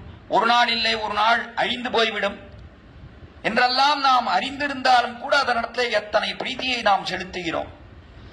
அதுதான் அதற்குண்டான மாயை. கண்ணபிரான் தெரிவிக்கிறான், மமமாயா துரத்யா தெய்வீகேஷா குணமயி மமமாயா துரத்யா மாமேவைய அப்பிராபிய என்று தெய்வீகேஷா குணமை என்று திரிகுணாத்மகமாக இருக்கக்கூடியது என்று 3 குணங்களுடைய சத்தரஜ தமோ குணத்தோட கூடினது இந்த பிரகிருதி. அப்படிப்பட்ட பிரகிருதி இருக்கே தெய்வீகேஷா குணமணி மம மாயா துரத்தேயா என்று என்னுடைய மாயை இருக்கே அது கடக்க வரிதானது. அதை தாண்டுவது என்பது ரொம்ப சிரமமானது. மாமையவையே பிரபத்தியந்தே மாயாமேதாம் தரந்திதே. கண்ணபிரான் அவிடத்திலே தெரிவிக்கக்கூடிய ஆச்சரியமான ஸ்லோகம். என்று மமமாயா துரத்தியா மாமேவையே பிரபத்தியந்தே என்று என்னையே பற்றி, மாமேவையே என் ஒருவனையே பற்றி, மாயாமேதாம் தரந்திதே இந்த மாயைன்னு சொல்லக்கூடிய சம்சாரம் இருக்கே இந்த பிரகிருதி சம்பந்தம் இதை தாண்டுகிறான் ஒருத்தன். நானே என்னையே பற்றி தாண்ட வேண்டுமே தவிர மற்றபடி யாரே அவனாலே தாண்டவே முடியாது. அப்படி இருக்கிறான் ஒருத்தன் இந்த லோகத்திலே என்று ஆச்சரியமா தெரிவிக்கிறார். பிள்ளை திருமறையுரே அற்புதமா தெரிவித்தார். ஒரு குருவி பிணைத்த பிணையை ஒருவரால் அவிழ்க்க ஒண்ணாது.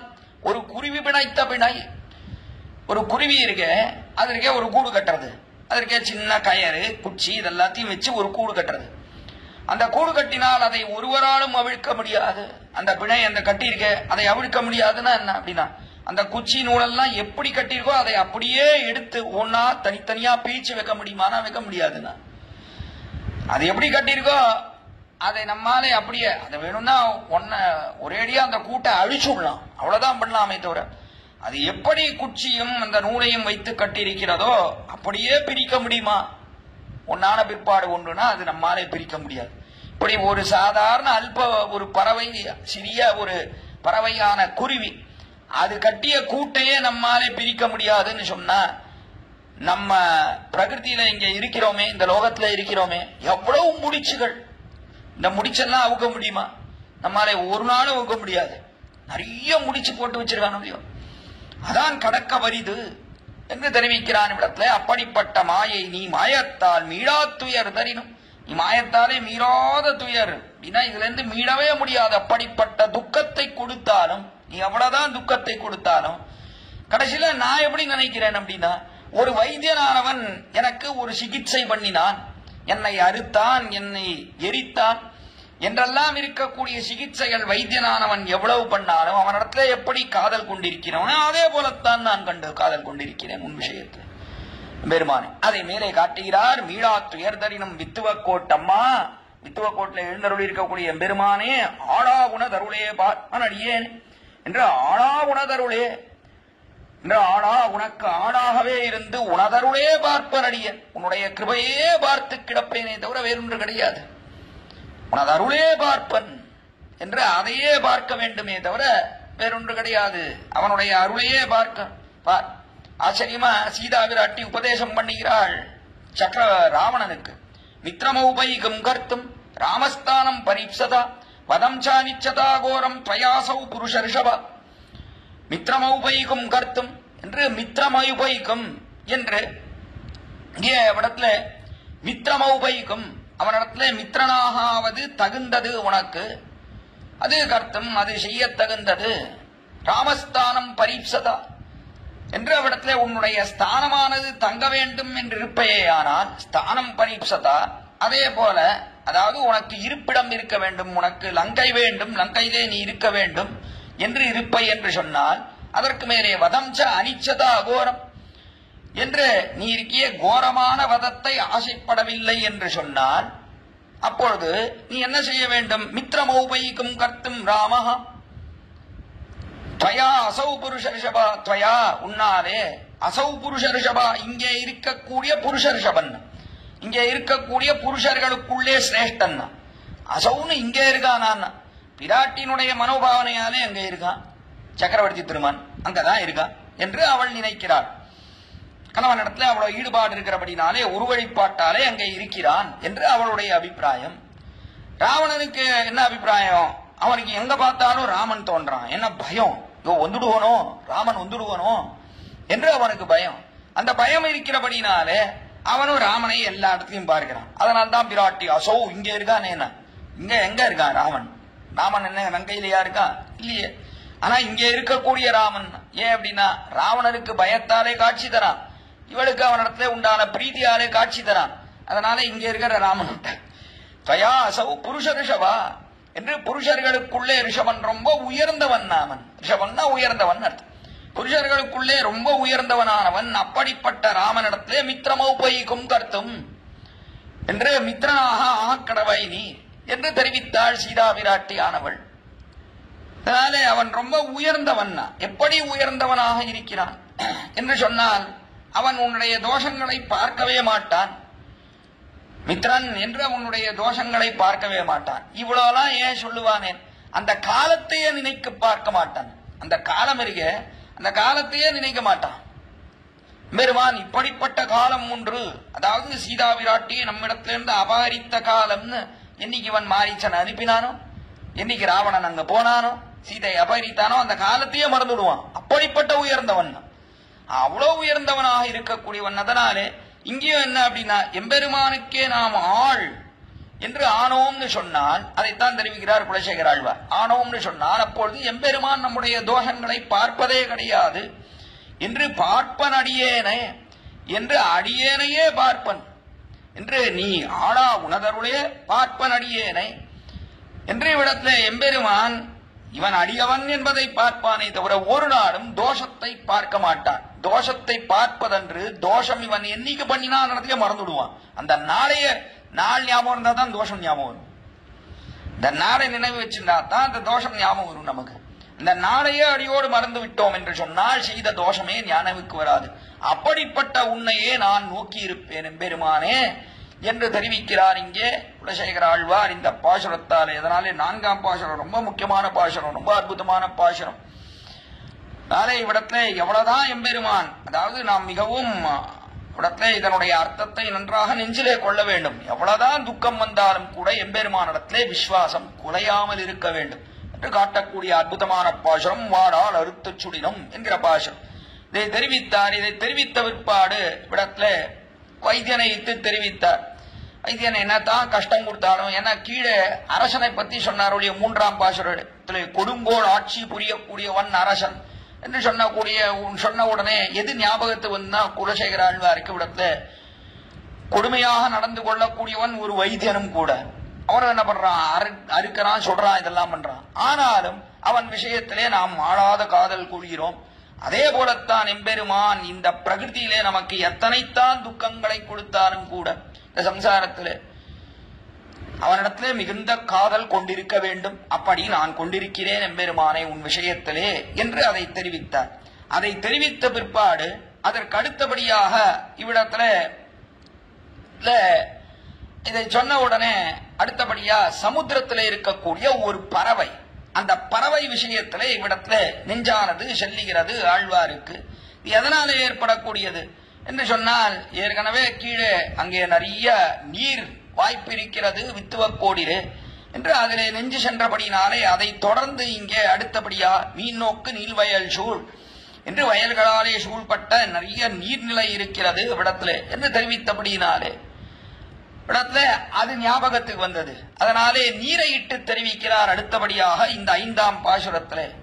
நாளை 5ஆம் பாசுரத்திலே நீர் என்று சொன்னால் சமுத்திரம். இவ்விடத்திலே அந்த சமுத்திரத்திலே மிதக்கக்கூடிய ஒரு கப்பல், அந்த கப்பலிலே இருக்கக்கூடிய ஒரு பறவை, அதை இட்டு ஆச்சரியமாக பாசுரம் காட்டுகிறார் 5ஆம் பாசுரம். வெண்கண்டின் களிரடத்தாய் வித்துவக்கோட்டம்மானே எங்கு போய் உய்கேன் உன் இணையடியே அடையலான் எங்கும் போய் கரை காணாது எரிகடல்வாய் மீண்டேயும் வங்கத்தின் கோம்பேரும் மாப்பறவை போன்றேனே என்பது இந்த 5ஆம் பாசுரம். இந்த 5ஆம் பாசுரத்துல முதல்ல வெங்கண்டின் களிரடத்தாய் என்று வெங்கண் தின் களிரடத்தாய் என்று வெங்கண் என்று சிவந்த கண் ஓடே கூடின குவலையா பீடம். களிறுன யானை, மதம் பிடித்த யானை, காட்டு யானை, கோலையா பீடம் என்று சொல்லக்கூடிய யானை. கம்சன் வைத்திருந்தான் தன்னுடைய அரங்கத்திலே கண்ணனையும் பலராமனையும் மதுரைக்கு வரவழைத்து விற்பெரு விழாவிலே அந்த யானையை இட்டு கண்ணனையும் பலராமனையும் கொன்றுவிட வேண்டும் என்று வைத்திருக்கிறான். அங்கே கம்சன் பெரிய யானை. அப்படிப்பட்ட யானை அது இருக்கு, கண்ணானது சிவந்திருக்கிறது, வெண்கண் என்று பயங்கரமாக இருக்கிறது. பார்ப்பதற்கே அதனுடைய கண் அவ்வளவு கோபம் கொண்டிருக்கிறது, மதம் பிடித்திருக்கிறது அந்த யானைக்கு. அப்படிப்பட்ட கண்ணோடைய வெண்கண் திங்களிர் அடர்த்தா என்று தின் என்று திடமாக இருக்கிறது அந்த யானையானது. வந்தவர்களை கட்டாயம் முடித்துவிடும் என்பதிலே நோக்காக விடத்திலே அந்த யானையானது வைக்கப்பட்டிருக்கிறது. அப்படிப்பட்ட தின் களிரடத்தாய், அந்த தின் களிராய் அந்த யானையை நீ போக்கினாயே, போக்கி அந்த ஆயாசம் அந்த சிரமமெல்லாம் தீரும்படியாக வித்துவக்கோட்டம்மானே என்று வித்துவக்கோடிலே வந்து நீ எழுந்தருளி இருக்கிறாய். கண்ணபிரானே அங்கே போக்கின அந்த சிரமம், அந்த யானையை முடித்து அந்த சிரமம் தீரும்படியாக வித்துவக்கோடிலே வந்து எழுந்தருளி இருக்கிறாய். வித்துவக்கோட்டம்மானே எங்கு போய் உய்கேன் உன் இணையடியே அடையலல்லான் என்று. எங்கு போய் ஓய்யன், நான் எங்க போவேன் எம்பெருமானே? ஒரு இடத்துல போய் எங்கேயாவது உஜ்ஜீவனம் தேட முடியுமா? எங்கு போய் உய்கேன் என்று நான் எங்க போய் உஜ்ஜீவனத்தை தேட முடியும்? எங்கேயும் தேட முடியாது. உன் திருவடித்தாமரைகளின் கீழே அல்லது வேறு எங்கேயுமே நான் உஜ்ஜீவனத்தை தேட முடியாது. உன் இணையடியே அடையலல்ல, உன்னுடைய திருவடித்தாமரைகளை அடைவதை தவிர என்னாலே வேறு எங்கும் உஜ்ஜீவனத்தை தேட முடியாது என்று அவன் தாழ்ச்சி மத்தங்கம் தவிர்த்து நீ தாளினை கீழ் வாழ்ச்சி என்று ஆழ்வார் காட்டுகிறாரே திருவாய்மொழியில. அத்தாழ்ச்சி மத்த எல்லா இடத்துலையும் தாழ்ச்சி தான். எம்பெருமானுடைய திருவடித்தாமரைகளின் கீழே தான் வாழ்ச்சியை தவிர வேற எங்கேயும் கிடையாது. வேற எங்க போய் என்னாலே உய்வடைய முடியும்? இது எங்கேயும் உஜ்ஜீவனத்தை தேட முடியாது என்று தெரிவித்து அதற்கு ஆச்சரியமா ஒரு திருஷ்டாந்தம் இட்டு தெரிவிக்கிறார். எங்கும் போய் கரை காணாது, எங்கும் போய் கரை காணாது, எங்க போனாலும் கரை காணாது. ஒரு கப்பல் இருக்கு சமுத்திரத்துல, இந்த கப்பலானது போகிறது. அப்படிப்பட்ட கப்பல் இருக்கே, அதனுடைய கொடிமரம், அந்த கொடிமரத்தின் மேலே ஒரு பறவை இருக்கிறது. அந்த பறவை என்ன பண்றது அப்படின்னா, கப்பல் கிளம்பும் போது, கரையிலிருந்து கிளம்பும் போது அந்த கொடிமரத்து மேல உட்கார்ந்து இருந்து பறவை ஆச்சு. அப்படியே கொஞ்ச நேரம் உட்கார்ந்து இருந்தது. இந்த கப்பலும் நகர்ந்து நடுக்கடலுக்கு வந்துடுத்து. கொஞ்ச தூரம் வந்த அப்புறம் அந்த பறவை என்ன பண்றது அப்படின்னா, ஐயோ இங்க எங்கேயோ வந்துட்டோமே, இங்கிருந்து நாம் பறந்து செல்ல வேண்டும் என்று பறந்து சென்றால் எங்கு போனாலும் அது சுத்தி சமுத்திரம் தான் இருக்கிறது, ஏதோ கரைக்கு போக முடியாது. எவ்வளவு தூரம் போறது? அதனால போக முடியாது. போக முடியாத காலத்துல என்ன பண்றது, மறுபடியும் அங்கேயே வந்து அந்த கம்பத்திலேயே சேர்ந்து விடுகிறது. அதை அற்புதமா தெரிவிக்கிறார் இங்கே. எங்கும் போய் கரை காணாது எரிகடல்வாய் மீண்டேயும், எரிகடல்வாய் என்று கடல் எறியக்கூடிய சமுத்திரம், அதிலே மீண்டையும் திரும்ப வந்தும் வங்கத்தின் கூம்பேரும், வங்கத்தின் வங்கம்னா கப்பல், கம்பலிலே இருக்கக்கூடிய கூம்பேரும், கூம்பேரும்னா பெரிய அந்த கம்பம் இருக்கு, அந்த கம்பத்திலே ஏறுகிறது, மறுபடியும் அங்கேயே வந்து சேருகிறது. மாப்பறவை போன்றிருந்தேன், மாப்பறவை பெரிய பறவை, அதை போன்றேனே, அதே போல நான் இருக்கிறேன் இவ்விடத்துல. மாப்பறவை போன்றேனே அதே போல இருக்கிறேன். அந்த பறவையானது எவ்வளவு பெரிய, எங்க சுத்தினாலும் கடைசியில இந்த கம்பத்துக்கே வருதல்லையும், அதே போலத்தான் நானும் எங்கு போனாலும் இவ்விடத்துல சம்சாரம்னு சொல்லக்கூடிய பெரிய சமுத்திரம், இந்த சமுத்திரம் இருக்கே, இந்த சமுத்திரத்துல இந்த கப்பல், இந்த கப்பலிலே நாம் இருக்கிறோம். எந்த கப்பல் அதுன்னு, ரொம்ப ஆச்சரியமான கப்பல் அது. விஷ்ணு போதம் என்று சொல்லக்கூடிய எம்பெருமான ஆகிற கப்பலையே நாம் பற்றி கிடக்க வேண்டும். அதைத்தான் இங்கே காட்டுகிறார். அந்த பறவையானது அது அந்த கப்பலையே பற்றி கிடக்கிறதோ இல்லையோ, அதே போலத்தான் எம்பெருமானே நீதான் கப்பல். இங்கே எம்பெருமான் தான் கப்பல், பறவை தான் குலசேகர பெருமாள். நாளை எம்பெருமான் ஆகிற கப்பல், அந்த கப்பலிலே இருக்கக்கூடிய கொடியினது அவனுடைய திருவடித்தாமரைகள். அப்படிப்பட்ட திருவடித்தாமரைகளையே பற்றி கிடக்கிறேன் நான். ஏன்னா வேற வழியே கிடையாது. எங்க போனாலும் இந்த சம்சாரம் என்பது பெரிய சாகரம், சம்சார சாகரம் கோரம், அனந்த கிளேசபாஜனம் என்று எல்லையற்ற துக்கங்களுக்கே ஒரு இருப்பிடமாக இருக்கக்கூடியது சம்சாரம் என்று சொல்லக்கூடியது. அப்படிப்பட்ட இந்த சாகரம் இருக்கே, சம்சார சாகரம் கோரம், இது பெரிய சமுத்திரம் தான். இதுல எங்கேயும் வழியே தேட முடியாது. எங்க சுத்தினாலும் கடைசியில மறுபடியும் மறுபடியும் சமுத்திரம் தான் கண்ணில் கண்படும். அதே போலத்தான் நாம் எங்கு திரிந்தாலும் மறுபடியும் மறுபடியும் இந்த சம்சாரத்திலே பிறப்போம். சம்சாரம்னு சொல்லக்கூடிய பெரிய கடல் இருக்கு, இதுலதான் பிறப்போம். எங்க போனாலும் சரி. அப்ரம்ம புவனான் லோகான் புனராவர்த்தினோ அர்ஜுனா மாமுபேத்தியது கௌந்தேயா புனர்ஜன்மன வித்யதே கீதாச்சாரியன் தெரிவிக்கிறான். எங்கதான் போனாலும் இந்த லோகத்திலிருந்து புறப்பட்டு ஸ்வர்க்கத்துக்கு போறோம், அதுக்கு மேல் உண்டான லோகத்துக்கு போறோம், பிரம்மா லோகத்துக்கு போறோம். அப்ரம்ம புவனான் லோகான் புனராவர்த்தினோ, மறுபடியும் இந்த சம்சாரம்னு சொல்லக்கூடிய சமுத்திரத்துலதான் திகழ போறோம். எல்லாமே சமுத்திரம் தான். பிரம்மலோகம் மட்டும் என்ன வாழ்ந்தது? அங்கேயும் எல்லாம் என்ன அப்படின்னா, அங்கேயும் இருக்கக்கூடியவர்கள் பிரம்மாவே துக்கத்தை அனுபவிக்கிறானே, வேதம் போயிட்டுனா அவனே துக்கத்தை அனுபவிக்கிறானே. அதனாலே எல்லா இடத்திலையும் துக்கம் இருக்கிறது. இந்த அண்டத்துக்குள்ளே எல்லா இடத்துலயும் துக்கம் தானே, துக்கம் இல்லாமல் கிடையவே கிடையாது. என்ன கொஞ்சம் குறைவா இருக்கு மேலே அவர்களுக்கு புண்ணிய சரீரம், புண்ணிய லோகங்கள், அவைகள் எல்லாம் மேலே உண்டான லோகங்கள். அதனாலே துக்கம் குறைகிறது என்று பார்க்கலாமே தவிர எல்லாமே சமுத்திரம் தான் இடத்துல. இந்த சமுத்திரத்துல திரும்பி திரும்பி பிரம்மாவாக இருக்கலாம், இருந்தாலும் அவனும் என்ன ஆகுது அப்படின்னா மறுபடியும் இங்கேதான் சுத்தணும், சமுத்திரத்துக்குள்ளேயேதான் சுத்தின்னு இருக்கணுமே தவிர ஒரு நாளும் விடுதலை அடைய முடியாது. பிரம்மாவா இருக்கிறபடினாலே விடுதலை அடைய முடியுமா? ருத்ரனா இருக்கிறபடினாலே விடுதலை அடைய முடியுமா? எந்த தேவதையாலும் விடுதலை அடைய முடியாது. இந்த சாகரத்துல, இந்த சமுத்திரத்திலே, இந்த பிரகிருதி மண்டலத்துக்குள்ளே சுத்தின்றே இருக்க வேண்டியதுதான். அவ்வளவுதானே தவிர ஒரு நாளும் விடுதலை அடைய முடியாது. எப்பொழுது விடுதலை அடையலாம்? எம்பெருமானை பற்றினால் தான் விடுதலை அடையலாம். நாளை அப்படி எம்பெருமானை பற்றுவது என்று சொன்னால் இந்த பறவை எல்லா இடத்தையும் திரிந்து கடைசியில அந்த கப்பலிலே இருக்கக்கூடிய குடிமரத்திலேயே வந்து சேருகிறதோ இல்லையோ, அதே போலத்தான் நாமும் எங்கு தீர்ந்தாலும் கடைசியில எம்பெருமான் காலிலே தான் போய் விட வேண்டும். எம்பெருமானுடைய காலிலே போய் விழுந்தால் வாழ்ச்சி. அதை விட்டுவிட்டு கடைசியில எவ்வளவுதான் கடைசியில எங்கெங்கயோ திரியறதுன்னு வச்சுக்கோம். இந்த பறவையானது எல்லா இடத்தையும் சித்தினா கடைசியில கை கால்லாம் ஓஞ்சு போச்சுன்னா சமுத்திரத்துல விழுந்துடும். கடைசியில அங்க இருக்கக்கூடிய ஏதோ முதலைக்கோ மற்றொரு விஷயத்துக்கோ அது இரையாக ஆகிவிடும். அதான் நடக்கும். அதே போலத்தான் நாம் எங்கு திரிந்தாலும் இந்த சம்சாரம்னு சொல்லக்கூடிய சாகரத்துல எங்கு சுற்றினாலும் கடைசியில எம்பெருமான் திருவடி கீழே வரவில்லை என்று சொன்னால் கடைசியில மீண்டும் மீண்டும் சம்சாரத்திலே மூழ்கி போய் விடுவோமே தவிர இதிலிருந்து விடுதலை அடைவது முடியாது.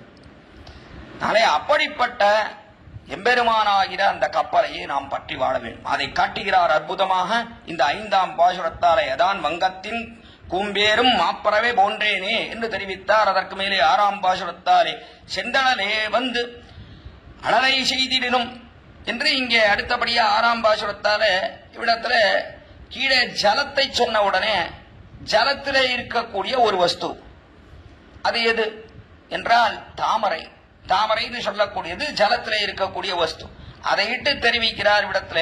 இந்த தாமரைன்னு சொல்லக்கூடியது அது எப்படி இருக்கு என்றால் செந்தளலே வந்து அனலை செய்திடனும் செங்கமலம் அந்தரம் சேர் வெங்கதிரோர்கல்லால் அரடாவாள் வெந்துயர் வீட்டாவிடனும் விட்டுவக்கோட்டம்மா உன் அந்தமிழ் சீர்கல்லால் அகம் குடைய மாட்டேன் என்பது ஆச்சரியமான 6ஆம் பாட்டு. அதிலே செந்தளலே வந்து அடலை என்று செந்தளலே வந்து அழலை செய்திடனும் என்று செந்தளல் என்று சொன்னால் நன்னா சிவந்து இருக்கக்கூடிய அழல் என்றால் அக்னி. அக்னியானதற்கே செந்தளலே வந்து அழலை செய்திடனும் என்று அது நன்னா உஷ்ணத்தை கொடுத்தாலும் கூட நிறைய உஷ்ணத்தை கொடுத்தாலும் செங்கமலம் அந்தரம் சேர் வெங்கதிரோர்கல்லால் அலராவாள் என்று அந்த தாமரை இருக்கே செங்கமலம் சிவந்த கமலமானது அந்த புஷ்பமானது அந்தரம் சேர் வெங்கதிரோர், அந்தரம்னா ஆகாசம், ஆகாசத்திலே சேர்ந்திருக்கக்கூடிய வெங்கதிரோர்கல்லால், வெங்கதிரோர்னு சூரியன், நல்ல வெவ்விய கிரணங்களோட கூடின சூரியன், உஷ்ணத்தை கொடுக்கக்கூடிய சூரியன். அந்த சூரியன் கிரணம் பட்டாத்தான் தாமரை அலருது. அடுப்பு இருக்கு, அடுப்பு பக்கத்துல உஷ்ணம் இருக்குன்னு கொண்டு போய் தாமரையை வச்சா எங்கேயாவது அலருமா? அதைத்தான் முதல்ல தெரிவித்தார். செந்தளலே வந்து என்று சிவந்த அந்த தணலானது வந்து சேர்ந்தாலும் தாமரை இடத்துல அது எங்கேயாவது அலறுகிறதா? அந்த தாமரையானது மலர்கிறதானா வாடி போயிடுறது. அதே சூரியன் பட்டானா நல்லா விகாசத்தை அடைகிறது. சூரியனுக்குத்தான் அலறுகிறதே தவிர இதற்கு வாடி விடுகிறது என்று அலராவாள் என்று அது அலர்வதே கிடையாது. ஒரு சூரியனுக்குத்தான் அலர்கிறது அது என்று தெரிவித்து வெந்துயர் வீட்டா விடினும் வித்துவ கோட்டம்மா உன் அந்தமிழ் சீர் அல்ல என்று வெந்துயர் வீட்டா விடினும் என்று வெந்துயர் என்று ரொம்ப உஷ்ணத்தோட கூடின துயர் துக்கங்கள். எவ்வளவுதான் துக்கம் இருக்கட்டும், எவ்வளவு கொடிய துக்கம் மிகுந்த உஷ்ணத்தை கொடுக்கிறது துக்கமானது. அப்படி இருந்தாலும் கூட சம்சார அடிக்கொடிப்பு என்றெல்லாம் தெரிவிக்கிறார்கள் பூர்வாச்சாரியர்கள். அப்படிப்பட்ட எத்தனைத்தான் உஷ்ணமாக இருந்தாலும் வெந்துயர் வீட்டாவிடினும் அது விடவே இல்லை என்று சொன்னாலும் கூட வித்துவ கோட்டம்மா உன் அந்தமில் சீர் கல்லால் என்று உன்னுடைய அந்தமில் எல்லையில்லாத சீர் குணங்கள், இந்த குணங்கள் இருக்கு, அதையே அனுபவித்து கிடப்பேன் நான் என்று தெரிவிக்கிறார். இடத்துல அந்த தாமரையானது எப்படி சூரியனையே நோக்கிறதோ, இடத்துல தாமரை இருக்கே அவனையே நோக்குகிறதோ இல்லையோ, அதே போலத்தான் இவ்விடத்துல சூரியனையே நோக்குகிறா போலே எம்பெருமானே நீர்தான் இவ்விடத்துல சூரியனாக இருக்கக்கூடியவர், சூரியனுக்கும் நடுவில் இருக்கக்கூடியவன் நீந்தான். அப்படிப்பட்ட உன்னையே நோக்கி இருப்பேன் நான் என்று இங்கே தெரிவிக்கிறார். அது எப்படின்னா உன் அகம் குடைய மாட்டேன் என்று. அகம் குடைய மாட்டேன்னா அகம் குடையா என்றால் அகம்னா மனசு. மனசு இருக்கு, அது உன்னுடைய அந்த கல்யாண குணத்திலேயே ஈடுபட்டு அதிலே குலைந்து போகுமே தவிர வேறொன்றிலே ஈடுபடாது என்று ஆச்சரியமா தெரிவிக்கிறார். அந்த கல்யாண குணம் எப்படி இருக்கு? உன் அந்தமில் சீர் கல்ல என்று. அந்தமில் சீர்னா கல்யாண குணங்கள், அந்தமில்னா எல்லையற்ற, அந்தம்னா முடிவு, முடிவில்லாத கல்யாண குணங்கள். கல்யாண குணங்களுக்கு முடிவே கிடையாது பெருமானுடைய கல்யாண குணங்களுக்கு. அப்படிப்பட்ட குணங்கள், அதைத்தான் ஆழ்வாரும் நலமுடையவன் என்று தெரிவித்தார். இவ்வளவு குணம்னு சொல்ல முடியாது, நலமுடையவன் குணத்தோட கூடினவன் சொல்லலாம். இடத்துல குணத்தை எண்ணி முடிக்கவே முடியாது. இடத்துல குணாகா தோஷாச்ச சார்கினஹா ஆனந்தியாத்து பிரதமோ ராசி என்று குணம் இருக்கே, அந்த குணத்தை எண்ணி முடிக்கவே முடியாது. ஏன் காரணம் என்ன அப்படின்னா அதுக்கு முடிவே கிடையாது. அதே போல எம்பெருமானுடைய இடத்துல தோஷத்தையும் எண்ண முடியாது. குணாகா தோஷாச்ச சார்கினா ஆனந்தியாது பிரதமோ ராசி அபாவாதேவ பசிமா என்று தோஷத்தையும் எண்ண முடியாது. குணத்தை எண்ண முடியாது, தோஷத்தை எண்ண முடியாதுன்னா என்ன அர்த்தம் அப்படின்னா குணத்தை எண்ண முடியாது, என்ன முடிவு கிடையாது. அதற்கு தோஷத்தை எண்ண முடியாது, அது இல்லவே இல்லை. தோஷம் இல்லாதபடினாலே எண்ண முடியாது என்று அற்புதமா பார்க்கிறோம். அதனாலே அப்படிப்பட்ட கல்யாண குணங்கள் அதற்கு முடிவே இல்லாதபடினாலே அதையே கொண்டு நான் உபஜீவித்திருப்பேனே தவிர வேறொன்றில்லை என்று தெரிவித்தார். விடத்திலே அதற்குத்தான் நான் குறைந்து போவேன் என்று விடத்திலே 6ஆம் பாட்டிலே காட்டி அதற்கு மேலே 7ஆம் பாட்டாலே எத்தனையும் வான்மறந்த காலத்தும் பைங்கோள்கள் என்று இவ்விடத்துல வான்மறந்த காலத்து பைங்கோள்கள் என்று அடுத்தபடியாக தாமரை அது ஜலத்திலே இருக்கு கீழ்பாட்டிலே தெரிவித்தார். 6ஆம் பாட்டில் சொன்ன உடனே இப்பொழுது அடுத்தபடியாக இடத்துல ஜல சம்பந்தத்தோட கூடினது பைங்கூழ்கள், ஜலத்தையே நோக்கி இருக்கக்கூடியது பயிர்கள். பைங்கூழ்கள்னா பயிர்கள், நல்லா பசுகுன்னு இருக்கக்கூடிய பயிர்கள். இந்த பயிர்கள் எல்லாம் என்ன பண்றது அப்படின்னா ஜலத்தையே பார்த்திருக்கிறது. மேகத்திலிருந்து எப்போ மழை வரும், எப்பொழுது வருஷம் ஏற்படும் என்று இதையே பார்த்து கிடக்கிறது பயிர்கள் எல்லாம்.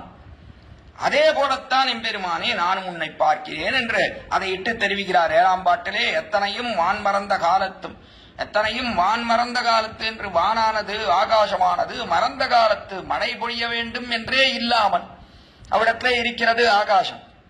அப்படி இருந்தாலும் கூட பைங்கூழ்கள் மைத்தெழுந்த மாமுகில் போல் பார்த்திருக்கும் மற்றவை போல் என்று மைத்தெழுந்த மாமுகிலே பார்த்திருக்கும் என்று மைத்தெழுந்த மாமுகில் என்று அது என்ன எதை பார்க்கிறது?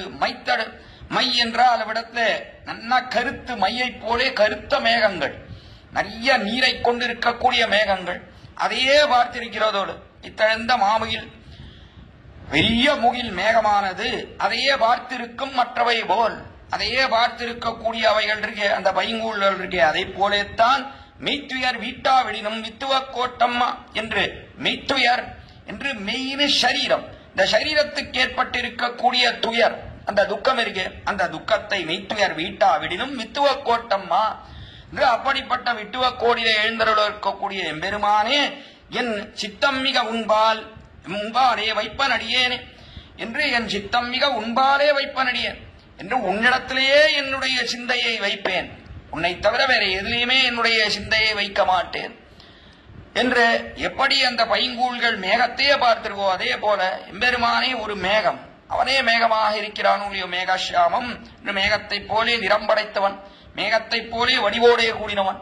அதனாலே அந்த மேகம் இருக்க, அந்த மேகத்தை போலே சுபாவத்தோடே கூடினவன். அந்த மேகத்தையே எப்படி பைங்கூழ்கள் பார்த்திருக்குமோ அதே போல உன்னையே பார்த்திருப்பேன் 7ஆம் பாட்டிலே தெரிவித்த. அதற்கு மேலே 8ஆம் பாத்தாலே தொக்கிலங்க ஆரெல்லாம் என்று இடத்துல ஆறுகள் இருக்கு. அந்த ஆறுகள் எல்லாம் என்ன எப்படிப்படுறது அப்படின்னா எல்லாம் நதியை போகி செல்லுகிறது என்று பரந்தோடி தொடுகடலே புக்கன்றி புற நீக்க மாட்டாத மற்றவை போல் என்று அதெல்லாம் தொடுகடலே என்று கடலை சென்று சேர்கிறது. நோக்கும் கருங்கடலே என்று ஆறும் நோக்கும் கடுங்கடலே என்று ஆறுகள் எல்லாம் கருகத்தையே நோக்கி செல்லுகிறது இடத்திலே என்று பார்க்கிறோம்.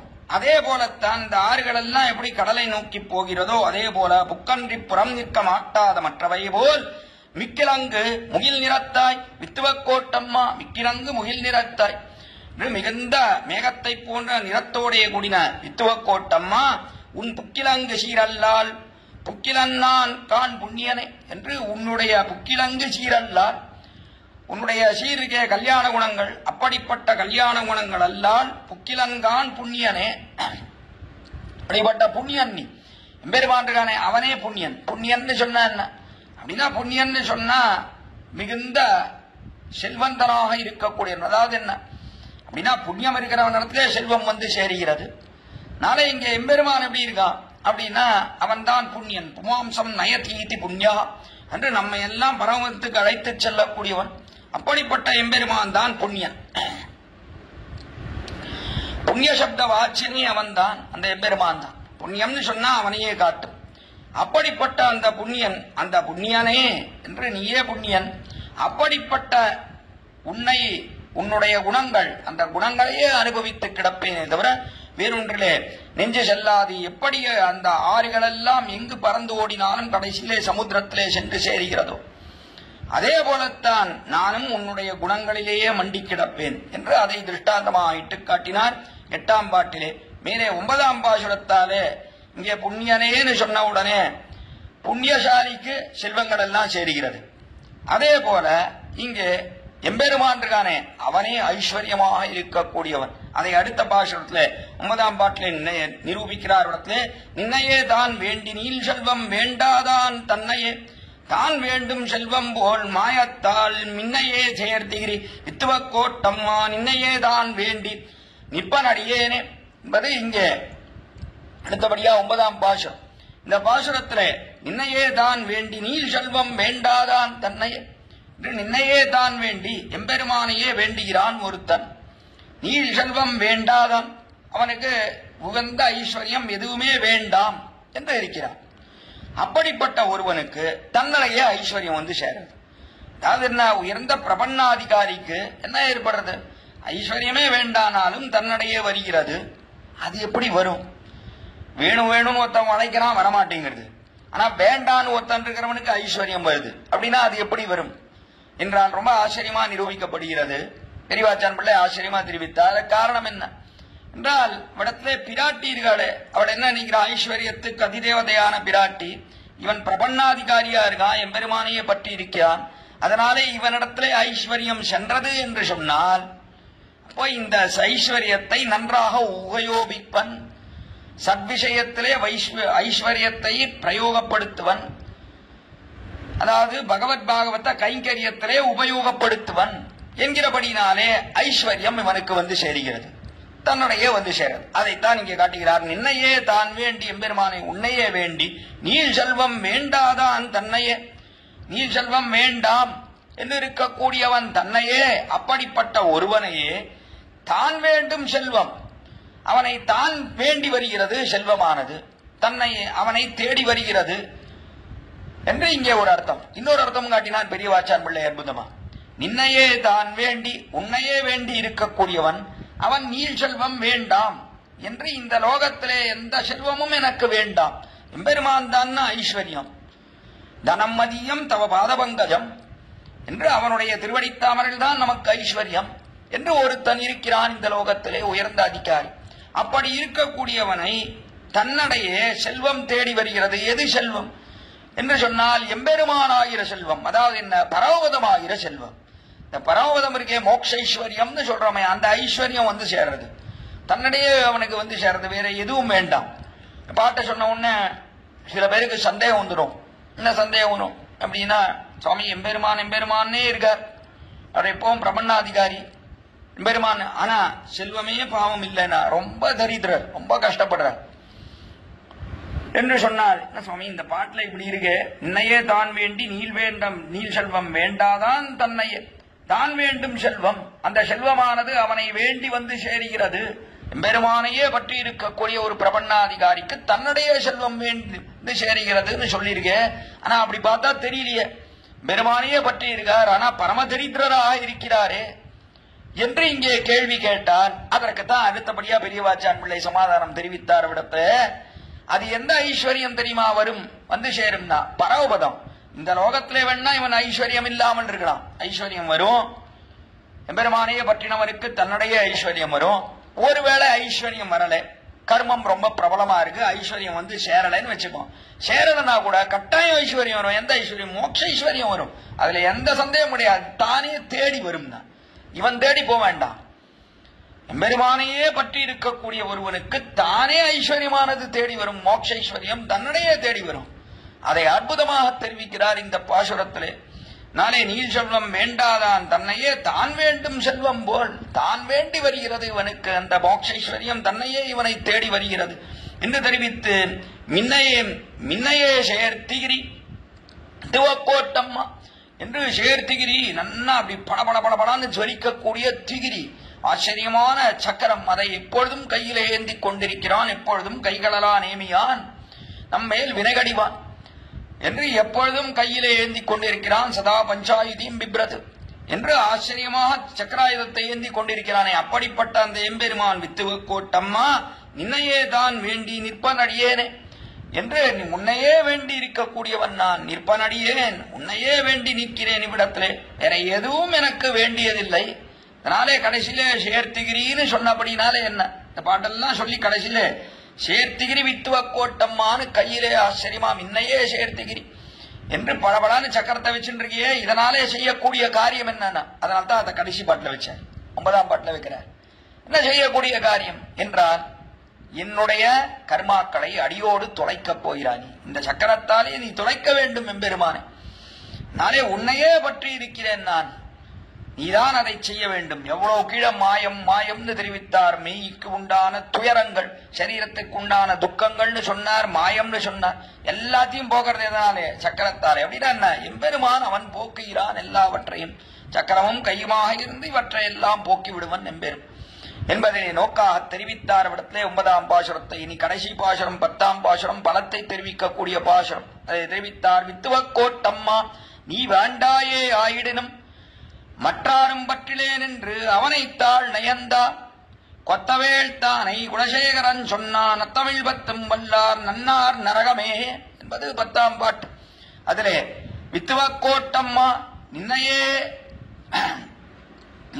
வித்துவக்கோட்டம்மா நீ வேண்டாயே ஆயிடனும், வித்துவக்கோட்டம்மா பெருமானே நீ வேண்டாயே ஆயிடனும், நீ வேண்டாம் என்றிருந்தாலும் கூட மத்தாரும் பற்றிலேன் என்று, மற்றாரும் பற்றிலேன், நான் வேற யாரையும் பற்ற போவது கிடையாதுனா, நீதான் எனக்கு ரட்சகன், உன்னை தவிர எனக்கு வேறு யாரும் ரட்சகர்கள் அன்று, ஈஸ்வரனை ஒளிந்தவர் ரட்சகர் அல்ல என்பதை நன்றாக அறிந்திருக்கிறேன். அதனாலே உன்னையே பற்றி இருக்கிறேன். வித்துவக்கோட்டம்மா நீ வேண்டாயே ஆயிடனும், நீ வேண்டா என்று விட்டாலும் கூட மத்தாரும் பத்திரேன் என்று, மற்ற யாரும் எனக்கு பற்று கிடையாது, நான் வேற யாரையும் விஸ்வசிப்பது கிடையாது, நீதான் என்னுடைய துக்கத்தை எல்லாம் போக்க வேண்டும் என்று அவனை தாழ் நயந்தா. அப்படிப்பட்ட எம்பெருமானை தாழ் நயந்தா, அவனுடைய திருவடித்தாமடையை ஆசைப்பட்டா.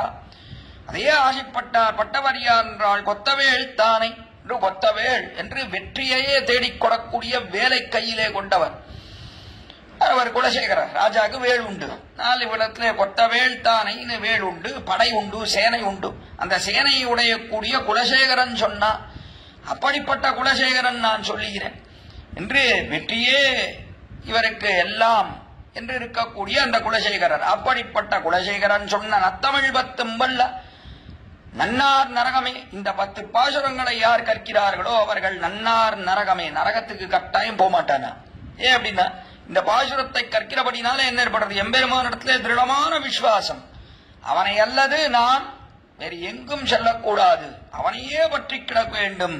அவனை விட்டு இதர தேவதா சம்பந்தம் என்பது அடியோடு கூடாது. நம்மை நாம் ரட்சித்துக் கொள்கிறோம் என்கிற எண்ணம் கூடாது. எத்தனைத்தான் கஷ்டம் இந்த சம்சாரத்திலே வந்தாலும் அவனிடத்திலே மிகுந்த விசுவாசம் கொண்டிருக்க வேண்டும். கட்டாயம் நம்முடைய துக்கத்தை எல்லாம் போக்கி நமக்கு அந்தமில் பேரின்பம் என்று சொல்லக்கூடிய பரமபதத்தை கட்டாயம் கொடுப்பன் எம்பெருமான் என்கிற விசுவாசம் இருக்க அது ஏற்படும் தான். இந்த 10 பாட்டை அதிகரித்தோம்னு சொன்னான், அப்பொழுது நமக்கு கட்டாயம் விசுவாசம் ஏற்படும். அதனாலே நன்னார் நரகமே, நரகத்தை சென்று அடைய மாட்டோம் என்று தெரிவித்து தலை கட்டக்கூடிய அற்புதமான 10 பாசுரங்கள். அதிலே இந்த 9 பாசுரங்கள்ல சொல்லப்பட்டது இது எப்படிப்பட்டது? இந்த 9 பாசுரங்களாலே சொல்லப்பட்டது என்று சொன்னார். அதை 9 விதமான சம்பந்தம் சொல்லப்பட்டது. பெருமானுக்கும் இந்த ஜீவாத்மாவுக்கும் உண்டான சம்பந்தங்கள் 9. அதைத்தான் முதல்ல தொடக்கத்திலேயே தெரிவித்தேன். இந்த 9 சம்பந்தங்கள் இருக்க அது நவவித சம்பந்தம் என்று பார்க்கிறோம். பிதாச்ச ரக்ஷகா, அவன்தான் பிதாவாக இருக்கிறான், நாம் அவனுக்கு புத்திரனாக இருக்கிறோம் என்று தொடங்கி ஒரு 9 விதமான சம்பந்தம். அந்த 9 விதமான சம்பந்தத்தை தான் குலசேகர ஆழ்வார் இந்த 9 பாசுரங்களிலே காட்டுகிறார் என்று அற்புதமாக அடியனுடைய பாட்டனார் பிதாமகர் அவர் ஆச்சரியமான ஒரு வியாசம் எழுதியிருக்கார், ஒரு கட்டுரை எழுதியிருக்கார். அதிலே சுருக்கமாக அதையே தனி உபன்யாசமாக சொல்ல வேணும். எனினும் இந்த பாட்டுக்கு சேர்ந்த அர்த்தங்கள் அற்புதமாக விடத்திலே அமைந்திருக்கிறபடினாலே அதையும் சிறிது விடத்திலே விண்ணப்பித்து நிறுத்துகிறேன் அடியனுடைய உபன்யாசத்தை. விடத்திலே அடியனுடைய பாட்டனார் மிகுந்த வித்வானாக ஸ்ரீமத் வேத மார்க்க பிரதிஷ்டாமன ஆச்சாரிய உபய வேதாந்த பிரவர்த்தகராய் சாந்த சமாதமாதி அனந்த கல்யாண குணோபேதராய் இடத்திலே கீர்த்தி மூர்த்தியாக எழுந்தருள் இருக்கக்கூடிய அந்த இடைவில்லி சடகோபாச்சாரியர் சுவாமி. எனக்கு அவர் பெயரை சொல்றது கூட யோகியதை இல்லை, இருந்தாலும் ஓட்டியாருக்கு தெரிய வேண்டும் என்று தெரிவித்தேன். அவருக்கு ஆச்சரியமான ஒரு பட்டம் ஸ்ரீசூக்தி ரத்னாகரம் என்று. எந்த வார்த்தை பேசினாலும் ஸ்ரீசூக்திகள், பூர்வாச்சாரியனுடைய ஸ்ரீசூக்திகளையே கொண்டு பேசும்படியான ஒரு பெரிய வித்வான் அந்த சுவாமி. அப்படிப்பட்டவர் அடியனுடைய பாட்டனார் தாத்தா. அந்த சுவாமி ஆச்சரியமா இவ்விடத்துல ஒரு கட்டுரை ஒன்று எழுதியிருக்கிறார். இந்த தருதுயரம் தனாயலை அடிவொத்தி. என்ன ஆச்சரியம், அடியன் நினைத்து பார்க்கவே இல்லை. இவ்விடத்துல இந்த பெருமாள் திருமொழியிலே இந்த பதியமே அடியனை சொல்லும்படியாக நியமித்திருக்கிறார் ஜீயர் சுவாமி என்றால் என்ன ஆச்சரியம். ரொம்ப ஆச்சரியமான விஷயம் இது. என்ன காரணம்? இதை அடிவொட்டித்தான் அவர் இந்த கட்டுரையை எழுதியிருக்கார் அடியனுடைய பாட்டனார். எழுதியிருக்கிறபடினாலே கட்டாயம் அந்த கட்டுரையிலே இருக்கக்கூடிய விசேஷார்த்தங்களை இவ்விடத்திலே கட்டாயம் தெரிவிக்க வேண்டும். 9 விதமான சம்பந்தம் அத்தியுதமாக நிரூபித்து காட்டியிருக்கிறார் இவ்விடத்திலே இந்த பாசுரத்தங்களுக்கு அனுகுணமாக. நானே அப்படிப்பட்ட அந்த மகான் எழுதினரை அடிவொட்டி சொல்ல வேண்டும் என்கிறபடினாலேயே இவ்விடத்திலே ஜீயர் சுவாமி அடியேனை இந்த 10 பாசுரத்தினுடைய அர்த்தத்தை தெரிவிக்க வேண்டும் நியமித்தாரோ என்னவோ தெரியவில்லை. அது அச்சிந்திதமாக வந்து சேர்ந்தது. அடியன் நினைத்து பார்க்கவே இல்லை இவ்விடத்திலே. சரி, பெருமாள் திருமொழியிலே ஒரு பதிகம் தெரிவிப்பார்களோ என்று நினைக்கும் காலத்திலே இந்த பதிகம் சொல்ல வேண்டும் என்று தெரிவித்த உடனே பரமாச்சரியமாக இருந்தது. இது எப்படி வந்து சேர்ந்தது இது என்று யோசித்து பார்த்தால் ஒன்றுமே தெரியவில்லை அடியனுக்கு.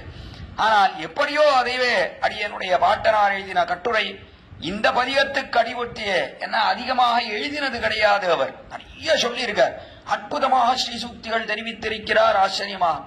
ஆனால் எழுதினது என்பது சுருக்கமாக இருக்கக்கூடியதுதான். அதிலே இதை அற்புதமாக எழுதியிருக்கார் இந்த நவவித சம்பந்தத்தை அடியனுடைய பாட்டனார். அதிலே முதல் சம்பந்தம் அது எப்படி இருக்கக்கூடிய பிதா புத்திர சம்பந்தம். எம்பெருமான் பிதாவா இருக்கிறான், நாம் புத்திரனாக இருக்கிறோம். அதை எங்கே காணுகிறோம்னா முதல் பாசுரத்திலே அதை சொல்லிட்டார். தருதுயரம் தடாயேல் என்கிற பாசுரத்திலே அரிசினத்தால் ஈன்றதாய் அகத்திடணும் என்கிறபடினாலே தாயாருக்கும் குழந்தைக்கும் உண்டான சம்பந்தம் என்று தெரிவித்தபடினாலே எது தெரிவிக்கப்பட்டது என்று சொன்னால் இவ்விடத்திலே இங்கே பிதா என்பது பிதான்னு சொன்னா என்ன, பிதாச்ச என்கிறபடினாலே அங்க எப்படி இருக்கு, பிதாச்ச ரக்ஷகசேஷி என்பது ஸ்லோகம். அங்கே பிதாச்ச என்கிறபடினாலே பிதாவாகவும் அந்த எம்பெருமான் இருக்கிறான். ஒரு ஆத்மாவுக்குன்னு சொன்னா பிதாவாகவும் அர்த்தம், மாதாவாகவும் இருக்கிறான் என்பது தன்னுடைய ஏற்படுகிறது விடத்தில். நாளே பிதாவாக இருக்கிறான் எம்பெருமான் என்றால் அவன் மாதாவாகவும் இருக்கிறான். அப்பொழுதுதான் மேலே சொல்லக்கூடிய ரக்ஷணம் என்பது ஏற்படும். தாப்பனார் சொன்னார் அவன் எப்படி இருக்கான் அப்படின்னா இடத்துல தாப்பனார் இன்னைக்குமே ஹிதபரனாக இருக்கிறான். நாம் செய்யக்கூடிய காரியங்களிலே நன்மையை தேடி நிற்கிறான் தாப்பனாரானவன். நாம் ஒரு காரியம் செய்தால் இதை செய்யாதே, அதை செய், இதுதான் உனக்கு நன்மையை பயக்கும் இதை செய்தால் தவறு என்று தண்டிக்க கூடியவனாக இருக்கிறான் தகப்பனாரானவன். தகப்பனார் கேவலம் தகப்பனாரா மட்டும் இருந்தான்னு வச்சுப்போம், அப்பொழுது ரட்சணம் ஏற்படாது, சிக்ஷணம் தான் ஏற்படும். நாளை அவன் தகப்பனாராவும் இருக்கிறான், அதே சமயத்திலே தாயாராவும் இருக்கிறான். தாயார் என்று சொல்லக்கூடியவள் அவள் எப்படி இருக்கா அப்படின்னா, அவள் பிரியபரையாக இருக்கிறாள், அவள் வேண்டியதை செய்கிறாள், குழந்தை எதை ஆசைப்படுறதோ அதை செய்கிறாள் அவள். அதே போல இவன் ஆசைப்படக்கூடியதை தர வேண்டும் சொன்னால் அவளிடத்துல தாயாராக அவன் இருக்கிறான்னு அர்த்தம். அவனோட எப்பொழுதும் சேர்ந்து இருக்கிறாள் பிராட்டி. பிராட்டி என்ன பண்றா, அவனை ரட்சகனாக ஆக்குகிறாள். அப்படின்னா என்ன அர்த்தம் அப்படின்னா, இவனுக்கு என்ன வேண்டுமோ அதை செய்ய வேண்டும், அவனுடைய அந்த பாபங்களை பார்த்து தண்டிக்க கூடாதுன்னு பிராட்டி தெரிவிக்கிறாள். அதனாலே வேண்டியதை செய்ய வேண்டும் என்பதற்காக அவ்விடத்திலே பிராட்டியானவள் கூடவே இருக்கா. அகலையில்லேன் இறையும் என்று தன்னுடைய குழந்தைக்கு என்ன வேணுமோ அதை செய்ய வேண்டும் என்பதற்காக பிராட்டி சேர்ந்தே இருக்கிறான் அவனுடன். அதனாலே பிதாச்ச ரக்ஷகா என்கிறபடினாலே பிதாவானவன் அவன் ரக்ஷகனாகவும் ஆகிறான் என்று தெரிவித்தால், பிதா என்கிறபடினாலே அவன் இருக்கானே சிருஷ்டிக்கிறான், லோகத்தை எல்லாம் சிருஷ்டிக்கிறான். அழிந்த காலத்திலே பிரளயம் கொண்டு அழிந்த காலத்திலே எல்லாத்தையும் சிருஷ்டிக்கிறான். தகப்பன் சிருஷ்டிக்கிறான் என்கிறபடினாலே சிருஷ்டிக்கிறான். அதே சமயத்திலே தாயாராக இருந்து ரட்சணத்தையும் செய்கிறான் என்று சொன்னால் என்ன அர்த்தம், தாயார்னா பிராட்டி அவனோட கூட இருக்கிறாள். ரட்சிக்கும் போது இவள் சன்னதி வேண்டுகையாலே இதில் ஸ்ரீ சம்பந்தம் மனுசந்தேயம்னு காட்டுகிறார் பிள்ளலோகாச்சாரி. நாளே ரட்சணம்னு வேண்டும் சொன்னால் அப்பொழுது பிராட்டி இருக்க வேண்டும். அதனாலே பிராட்டி தான் ரட்சிக்கிறார். அப்படிப்பட்ட தாயின்னு அதனால்தான் முதல் பாசுரத்திலே தாயிட்டு காட்டினார் விடத்துல. அதனாலே சொல்லப்பட்டது என்ன, இங்கே பிதா ச என்கிறபடினாலே பிதாவும் தாயாரும் மாதாவும் அவனே எம்பெருமானே என்று இங்கே காட்டப்படுகிறபடினாலே அவ்விடத்திலே தாயார்னு சொன்னது தாயாரும் தகப்பனும் அவனே என்று ரெண்டையும் முதல் பாசுரத்திலே கொள்ள வேண்டும். தாயார் அரிசினத்தால் ஈன்றதாயகத்திடணும்னு சொன்னாலும் தாயாவும் கொள்ளணும், தகப்பனாரும் வித்துவக்கோட்டம்மாதான் இங்கே குலசேகராழ்வார் என்று பிதாபுத்திர சம்பந்தம் முதல் பாசுரத்தாலே சொல்லப்பட்டது. அடுத்தபடியாக இருக்கக்கூடியது இடத்துல பிதாச்ச ரக்ஷகா, ரக்ஷக என்ற சம்பந்தம். எம்பெருமான் ரக்ஷகனாக இருக்கிறான், அவனாலே ரட்சிக்கப்படக்கூடிய வஸ்துவாக நாம் இருக்கிறோம் என்பதற்கு அது எங்கே காட்டப்பட்டது, அவன்தான் நம்மை ரட்சிக்கிறான் என்பதை எங்கே பார்க்கிறோம் என்று சொன்னால், அது பார்க்கிறோம் அவ்விடத்துல அது வாளால் அறுத்து சுடினம் என்ற வாளால் அறுத்து சுடினம் என்கிற அந்த பாசுரத்தாலே, அதாவது நான்காம் பாசுரத்தாலே அவனே ரட்சகன். எப்படி வைத்தியனானவன் நம்மை ரட்சிக்கிறானோ, நமக்கு ஏற்பட்ட பாவத்தை அறுத்தும் சுட்டும் அதை போக்கி நம்முடைக்கு உயிரை கொடுத்து ரட்சிக்கிறானோ, அதே போலத்தான் இவ்விடத்திலே எம்பெருமான் தான் ரட்சகனாக இருக்கிறான். ஆத்ம ரட்சணம் அவன் கையதாக இருக்கிறது. ஆத்மாவை ரட்சிக்க கூடியவன் அவனாக இருக்கிறான். ஏன் சரீரத்தை ரட்சிக்கிறனோ அவன் தான். இந்த வைத்தியன் மூலமாக ரட்சிக்க கூடியவன் எம்பெருமான் தான், அவ்வளவுதானே தவிர வேறொன்று கிடையாது. அதனாலே சரீரமோ ஆத்மாவோ இதை ரட்சிக்க கூடியவன் எம்பெருமான் தான். அதனாலே அவன் கையையே எதிர்பார்த்திருக்க வேண்டும்னு அங்கே காட்டினாரே, அது தெரிவிக்கப்பட்டது. ஆக ரக்ஷக பாவ சம்பந்தமானது அது நான்காம் பாட்டிலே தெரிவிக்கப்பட்டது. அதற்கடுத்தபடியா பிதாச்ச ரக்ஷகா சேஷி என்கிறபடினாலே எம்பெருமான் அவன் சேஷியாக இருக்கிறான், தலைவனாக இருக்கிறான், கைங்கரியத்தை ஏற்றுக்கொள்ளக்கூடியவனாக இருக்கிறான். கைங்கரியத்தை செய்பவர்களாக நாம் இருக்கிறோம், சேஷபூதர்களாக நாம் இருக்கிறோம். அதை மூன்றாம் பாட்டிலே வைத்து காட்டினார். மீன் நோக்கு நீன் வயல் சூழ் வித்துவக்கோட்டம்மா என்கிறபடினாலே அவ்விடத்திலே சேஷி என்றால் தலைவன் அர்த்தம். அங்கே சொல்லப்பட்ட என்ன, தார்வேந்தன் கோல் நோக்கி வாடு என்று கடைசி வரியிலே தார்வேந்தன் என்று ராஜாவானவன் அவனையே நோக்கி வாழ்கிறார்கள் குடிமக்கள் எல்லாரும். அதே போலத்தான் சேஷின தலைவன், அவன்தான் ராஜாவா இருக்கக்கூடியவன். அப்படிப்பட்டவன் பிதாச்ச ரக்ஷகா சேஷி என்கிறபடினாலே இவ்விடத்திலே தலைவனாக இருக்கிறான்னா ராஜா. ராஜாவானவனுக்கு குடிமக்கள் எல்லாம் அடிமைகளாக இருந்து காரியம் செய்கிறார் போலே நாம் சேஷபூதர்களாக இருக்கிறோம் எம்பெருமான் என்பதை காட்டுகிறார் இவ்விடத்திலே. அது மூன்றாம் பாசுரத்தாலே தெரிவிக்கப்பட்ட விஷயம். அது சேஷ சேஷிபாவ சம்பந்தம், அது மூன்றாவது சம்பந்தம். அதுக்கு அடுத்தபடியா நான்காவது பிதாச்ச ரக்ஷகா சேஷி பர்த்தா, பர்திருபாரியா சம்பந்தம். அவன் பர்த்தாவாக இருக்கிறான், நாம் பாரியாக இருக்கிறோம். அவன் கணவன், நாம் மனைவி. அந்த சம்பந்தத்தை தான் இரண்டாம் பாட்டிலே காட்டுகிறார் என்பதை கீழேயே நாம் அனுபவித்தோம். அது இரண்டாம் பாட்டிலே அது தெரிவிக்கப்பட்டது நம்மிடத்துல. அதைத்தான் இடத்திலே கண்டார் இகழ்வனவே காதலன்தான் செய்தினும் கொண்டானையல்லால் அரியா குளமகள் போல் என்கிற இரண்டாம் பாசுரம். அந்த பாசுரத்தாலே பர்திருபாரியா சம்பந்தம். இடத்துல காதலன் என்னத்தான் அவன் தீய செயல்கள் செய்தாலும் அவனை தவிர அறியாத குளமகள் போலே இருக்கக்கூடியவன் நான் குலசேகர ஆழ்வார் காட்டினாரு. அதிலே பர்திருபாரியா சம்பந்தம் சொல்லப்பட்டது. அது நான்காவது சம்பந்தம். பர்த்தா நேயஹா ஐந்தாவது சம்பந்தம். நேயோ ரமாபதி என்று. நேயஹா அறியக்கூடியவனாக இருக்கிறான். அவனாலே அறியப்படும் வஸ்துவாக நாம் இருக்கிறோம். அவன் தான் எல்லாத்தையும் அறிகிறான். சர்வஜனாக இருக்கிறான் எம்பெருமான். நேயனவன் அவனாலே அறியப்படும் வஸ்து அப்படின்னா நமக்கு என்ன துக்கம் வருதோ அதை எப்படி போக்க வேண்டும், நமக்கு எந்த சமயத்திலே துக்கத்தை போக்கணும், எந்த சமயத்திலே நமக்கு துக்கத்தை கொடுக்கணும், எல்லாம் அறிந்தவன் அவனாக இருக்கிறான். ஏயோ இதை பற்றி அவன்தான் அறிந்திருக்கிறான். எப்பொழுது இந்த ஆத்மாவை ஒரு சரீரத்துக்குள்ளே புகவிட வேண்டும், எப்பொழுது இந்த ஆத்மாவை கை கொள்ள வேண்டும், எல்லாம் அறிந்தவன் அவன்தான். ஏயோ ரமாபதி என்று அவன்தான் அப்படி இருக்கான். அது எங்கே காட்டப்பட்டது என்றால் அதைத்தான் ஆறாம் பாட்டிலே தெரிவிக்கிறார். இடத்திலே செந்தனலே வந்தனலை செய்திருந்தும் செங்கமலம் அந்தரம் சேர் வெங்கதிரோர் கல்லால் ராவள் என்கிற அந்த ஆறாம் பாட்டிலே காட்டுகிறார். இடத்திலே எப்படி இருக்கு? ஞாத்ருஜேயம் என்று சொன்னால் இவ்விடத்துல நேயம் என்றால் அறியப்படுபவனா இருக்கான். இன்னைக்குமே ஹிருதய கமலம் இருக்கு. அதாவது ஹிருதய கமலம் அதுதான் அறிகிறது என்று நாம் சொல்லுகிறோம். அதாவது எப்படிப்பட்டதுன்னா அது மனசுன்னு சொல்றமே, அது ஹிருதய கமலம். அதாவது ஆத்மா அவன்தான் எல்லாவற்றையும் அறியக்கூடியவனா இருக்கான். சரீரம் எதுவும் அறிவதில்லை, ஆத்மாதான் அறியக்கூடியவனா இருக்கான். அப்படிப்பட்ட இந்த ஆத்மா இவனுக்கு ஞானம் இருக்கிறது. நாளை ஞாத்ருஜேய பாவம். ஞாதா எம்பெருமான் அறியக்கூடியவனா இருக்கான். எதை அறிகிறான்?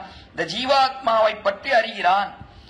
அதைத்தான் இங்கே ஆச்சரியமா தெரிவிக்கிறார். ஞாத்ருஜேய பாவ சம்பந்தம் அறிக அது இங்கே காட்டப்பட்டது. என் தாமரையிட்டு சொன்னபடினாலே தாமரை தான் ஹிருதய கமலம்னே சொல்றோம். அது ஹிருதய கமலத்திலே தான் ஆத்மா இருக்கிறது. அதை இட்டு சொன்னபடினாலே இந்த பாசுரத்திலே எது காட்டப்பட்டதுன்னா தாமரைக்கும் அதாவது இந்த ஹிருதய கமலத்துக்கும் உண்டான சாமியம் அது சொன்னப்பட்டபடினாலே இவ்விடத்திலே ஆத்மாவானவன் அவன் எம்பெருமானாலே அறியப்படுபவனாக இருக்கிறான். ஞாத்ருஜேய பாவ சம்பந்தம் என்று அதை பார்க்கிறோம். அது ஐந்தாவது சம்பந்தம். ஏயோ ரமாபதி அப்படிப்பட்ட ரமாபதியானவன். ரமாபதி அதற்கு மேலே இடத்திலே தெரிவிக்கப்பட்டது. ரமாபதி சுவாமி ஆதாரோ மேலே சுவாமி சொத்சுவாமி பாவ சம்பந்தம். அது ஆறாவது சம்பந்தம். எம்பெருமானுக்கு நாம் சொத்தாக இருக்கிறோம், அவன் சுவாமியாக இருக்கிறான் என்கிற இது அது எட்டாவது பாட்டிலே காட்டப்பட்ட விஷயம். அது எப்படின்னா அது கொங்கிலங்கு ஆரெல்லாம் பரந்தோடி குதுடலே என்று எல்லா ஆரெல்லாம் எங்க போறது அப்படின்னா கடல்ல போய் சேருகிறது. அதே போலத்தான் இவ்விடத்துல இது எப்படி இருக்கு அப்படின்னா இங்க இருக்கக்கூடிய ஆத்மா அது எம்பெருமானையே போய் சேருகிறது. ஸ்வஸ்வாமி அவன் சுவாமியா இருக்கிறான். சமுத்திரம் சுவாமியா இருக்கு. அவனுக்கு சொத்து ஆறுகள் எல்லாம் ஆரெல்லாம் அவனுக்கு சொத்து.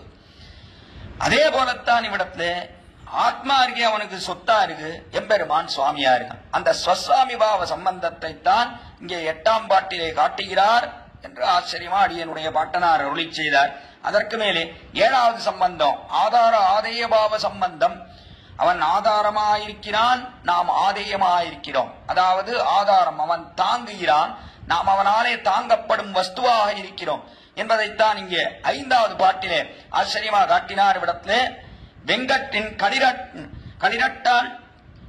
களிரட்டாய் என்ற அந்த பாசுரத்துல ஐந்தாம் பாசுரத்துல அது என்ன பண்றது அப்படின்னா அந்த பறவை இருக்கே வங்கத்தின் கூம்பேரும் மாப்பறவை போல் போன்றேனேன்னு தெரிவித்தார்கள். மாப்பறவை பெரிய பறவையானது எப்படி சமுத்திரத்திலே எல்லா இடத்திலையும் சுத்தி கடைசியில அந்த கப்பலினுடைய கொடிமரத்திலேயே வந்து சேருகிறதோ அதுதான் ஆதாரம்.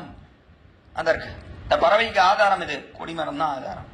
அதே போலத்தான் இவ்விடத்திலே நமக்கும் எம்பெருமான் தான் ஆதாரம் என்பதை அவ்விடத்திலே காட்டினார். ஏழாவது சம்பந்தம் அது ஆதார ஆதேய பாவ சம்பந்தம். அதற்கு மேலே ஆதாரோ மமாத்மாச்ச, அதற்கு மேலே அவன் ஆத்மாவாக இருக்கிறான், நமக்கு ஆத்மாவாக இருக்கிறான். நமக்கு என்று பார்க்கிறோம். அதாவது ஆத்மாவுக்கும் ஆத்மா அந்தராத்மாவாக அவன் தாங்குகிறான், உள்ளுக்குள்ளே இருந்து எல்லா பதார்த்தத்தையும் தாங்கக்கூடியவனாக இருக்கிறான் என்று ஆதார ஆதேய பாவ சம்பந்தம் இருக்கு. எல்லாத்துக்கும் ஆதேயம்னா எல்லா இடத்துக்கும் நிறைந்தவனா இருக்கான், எல்லாம் நிற்கிறது, பதார்த்தங்கள் எல்லாம் நிற்கிறது என்று சொன்னால் அது ஆதாரம், அவன் தாங்குகிறான் என்பதிலே நோக்கு. அதற்கு மேலே என்ன, அந்த பதார்த்தத்துக்குள்ளேயும் இருக்கான், அதற்குள்ளே இருப்பது எதற்காக, அதை நியமிக்க வேண்டும் என்று இருக்கிறான். உள்ளுக்குள்ளே இருந்து காரியம் செய்வதற்காக உள்ளுக்குள்ளே இருக்கான், அதனாலே நிற்கிறான். ஒவ்வொரு பதார்த்தத்துக்குள்ளேயும் எம்பெருமான், அதாவது ஆத்மாவுக்குள்ளே இருக்கிறான் என்று பார்க்கிறோம். அதை தெரிவிக்கிறார் இங்கே மமாத்மாச்ச என்று. அது ஆத்மாவா இருக்கிறான். அவன் எப்படி இருக்கான் அப்படின்னா, அவன் ஆத்மா, நாம் அவனுக்கு சரீரம், நம்முடைய ஆத்மா அவனுக்கு சரீரம், நம்முடைய சரீரம் அவனுக்கு சரீரம். யஸ்ய ஆத்மா சரீரம் யஸ்ய பிருத்திவி சரீரம், இது வேதாந்த வாக்கியம். யஸ்ய ஆத்மா சரீரம், எவனுக்கு நம்முடைய ஆத்மாவும் சரீரமாக இருக்கிறதோ, அதே போல பிருத்திவி என்றால் அச்சேதனம், நம்முடைய சரீரமும் அவனுக்கு சரீரமா இருக்கு, நம்முடைய ஆத்மாவும் அவனுக்கு சரீரமா.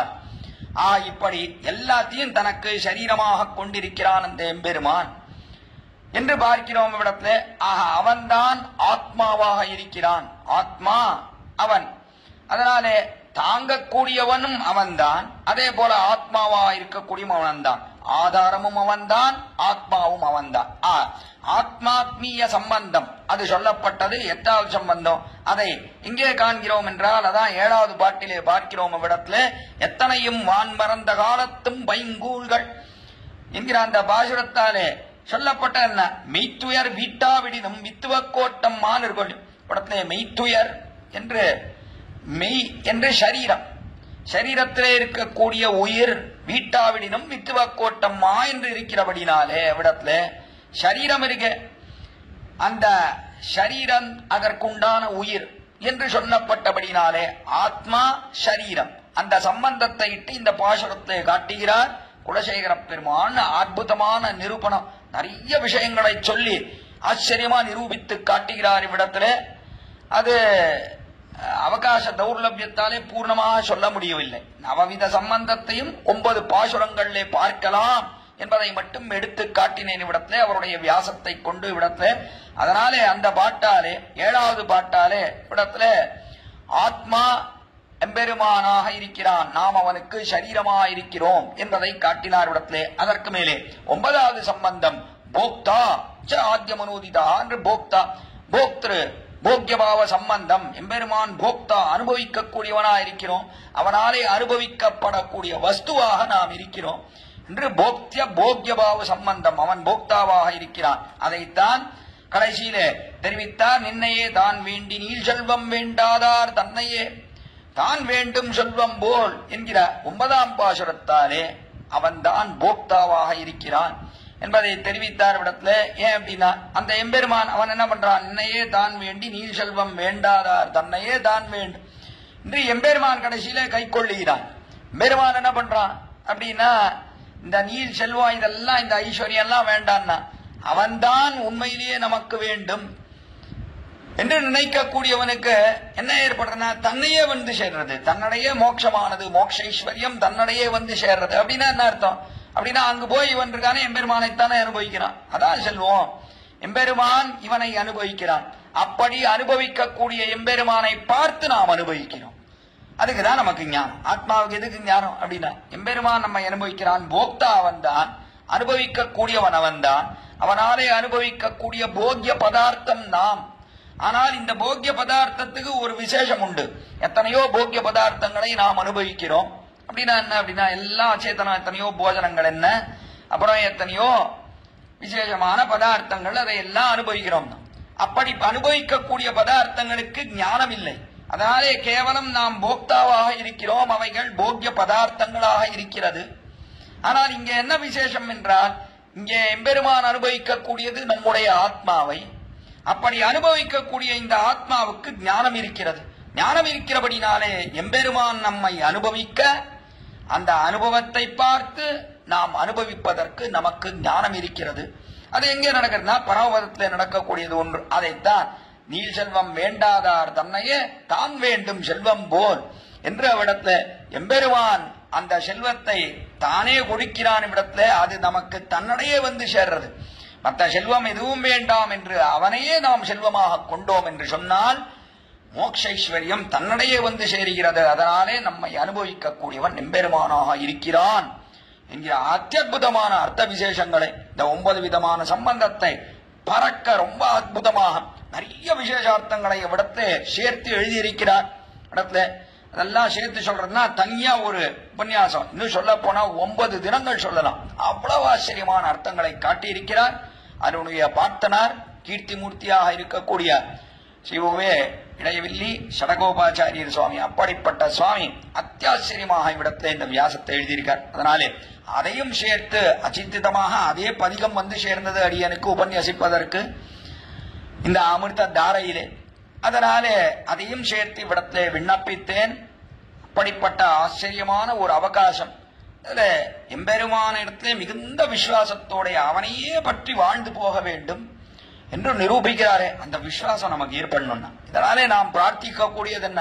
எம்பெருமானார் திருவடித்தாமனிலே பிரார்த்திக்க வேண்டும் என்று சொன்னால் எம்பெருமானிடத்திலே எத்தனைத்தான் நமக்கு கஷ்டம் வந்தாலும் கூட எம்பெருமானாரே நமக்கு எம்பெருமானிடத்திலே உண்டான விசுவாசம் குலையவே கூடாது என்பதைத்தான் பிரார்த்திக்க வேண்டும். அதை ஒன்றுதான் வேண்டுமே தவிர வேறொன்று கிடையாது என்று இந்த பதிகத்தாலே நாம் சேரப்பிடித்து அறிய வேண்டும் என்பதை இவ்விடத்தை விண்ணப்பித்துக் கொள்கிறேன். இப்படிப்பட்ட ஆச்சரியமான அவகாசத்தை ஏற்படுத்தி கொடுத்த ஸ்ரீமத் வேதமார்க்க பிரதிஷ்டாபனாச்சாரிய உபய வேதாந்த பிரவர்த்தகராய் பரமஹம்ச பரிவிராஜக ஆச்சாரியராக எழுந்தருளிருக்கக்கூடிய எதுகிரி எதிராஜ நாராயண ராமானுஜ ஜீயர் சுவாமி திருவடித்தாமரைகளுக்கு அடியேன் பல்லாண்டு பல்லாண்டு பல்லாண்டு என்று பல்லாண்டு பாடி என்ன ஆச்சரியமான ஒரு உபன்யாச மாலை தினமும் நடக்க வேண்டும் என்று சுவாமியினுடைய சுபமான விசாலமான திருவுள்ளத்தாலை நினைத்து ஏற்பாடு செய்திருக்கிறாரே.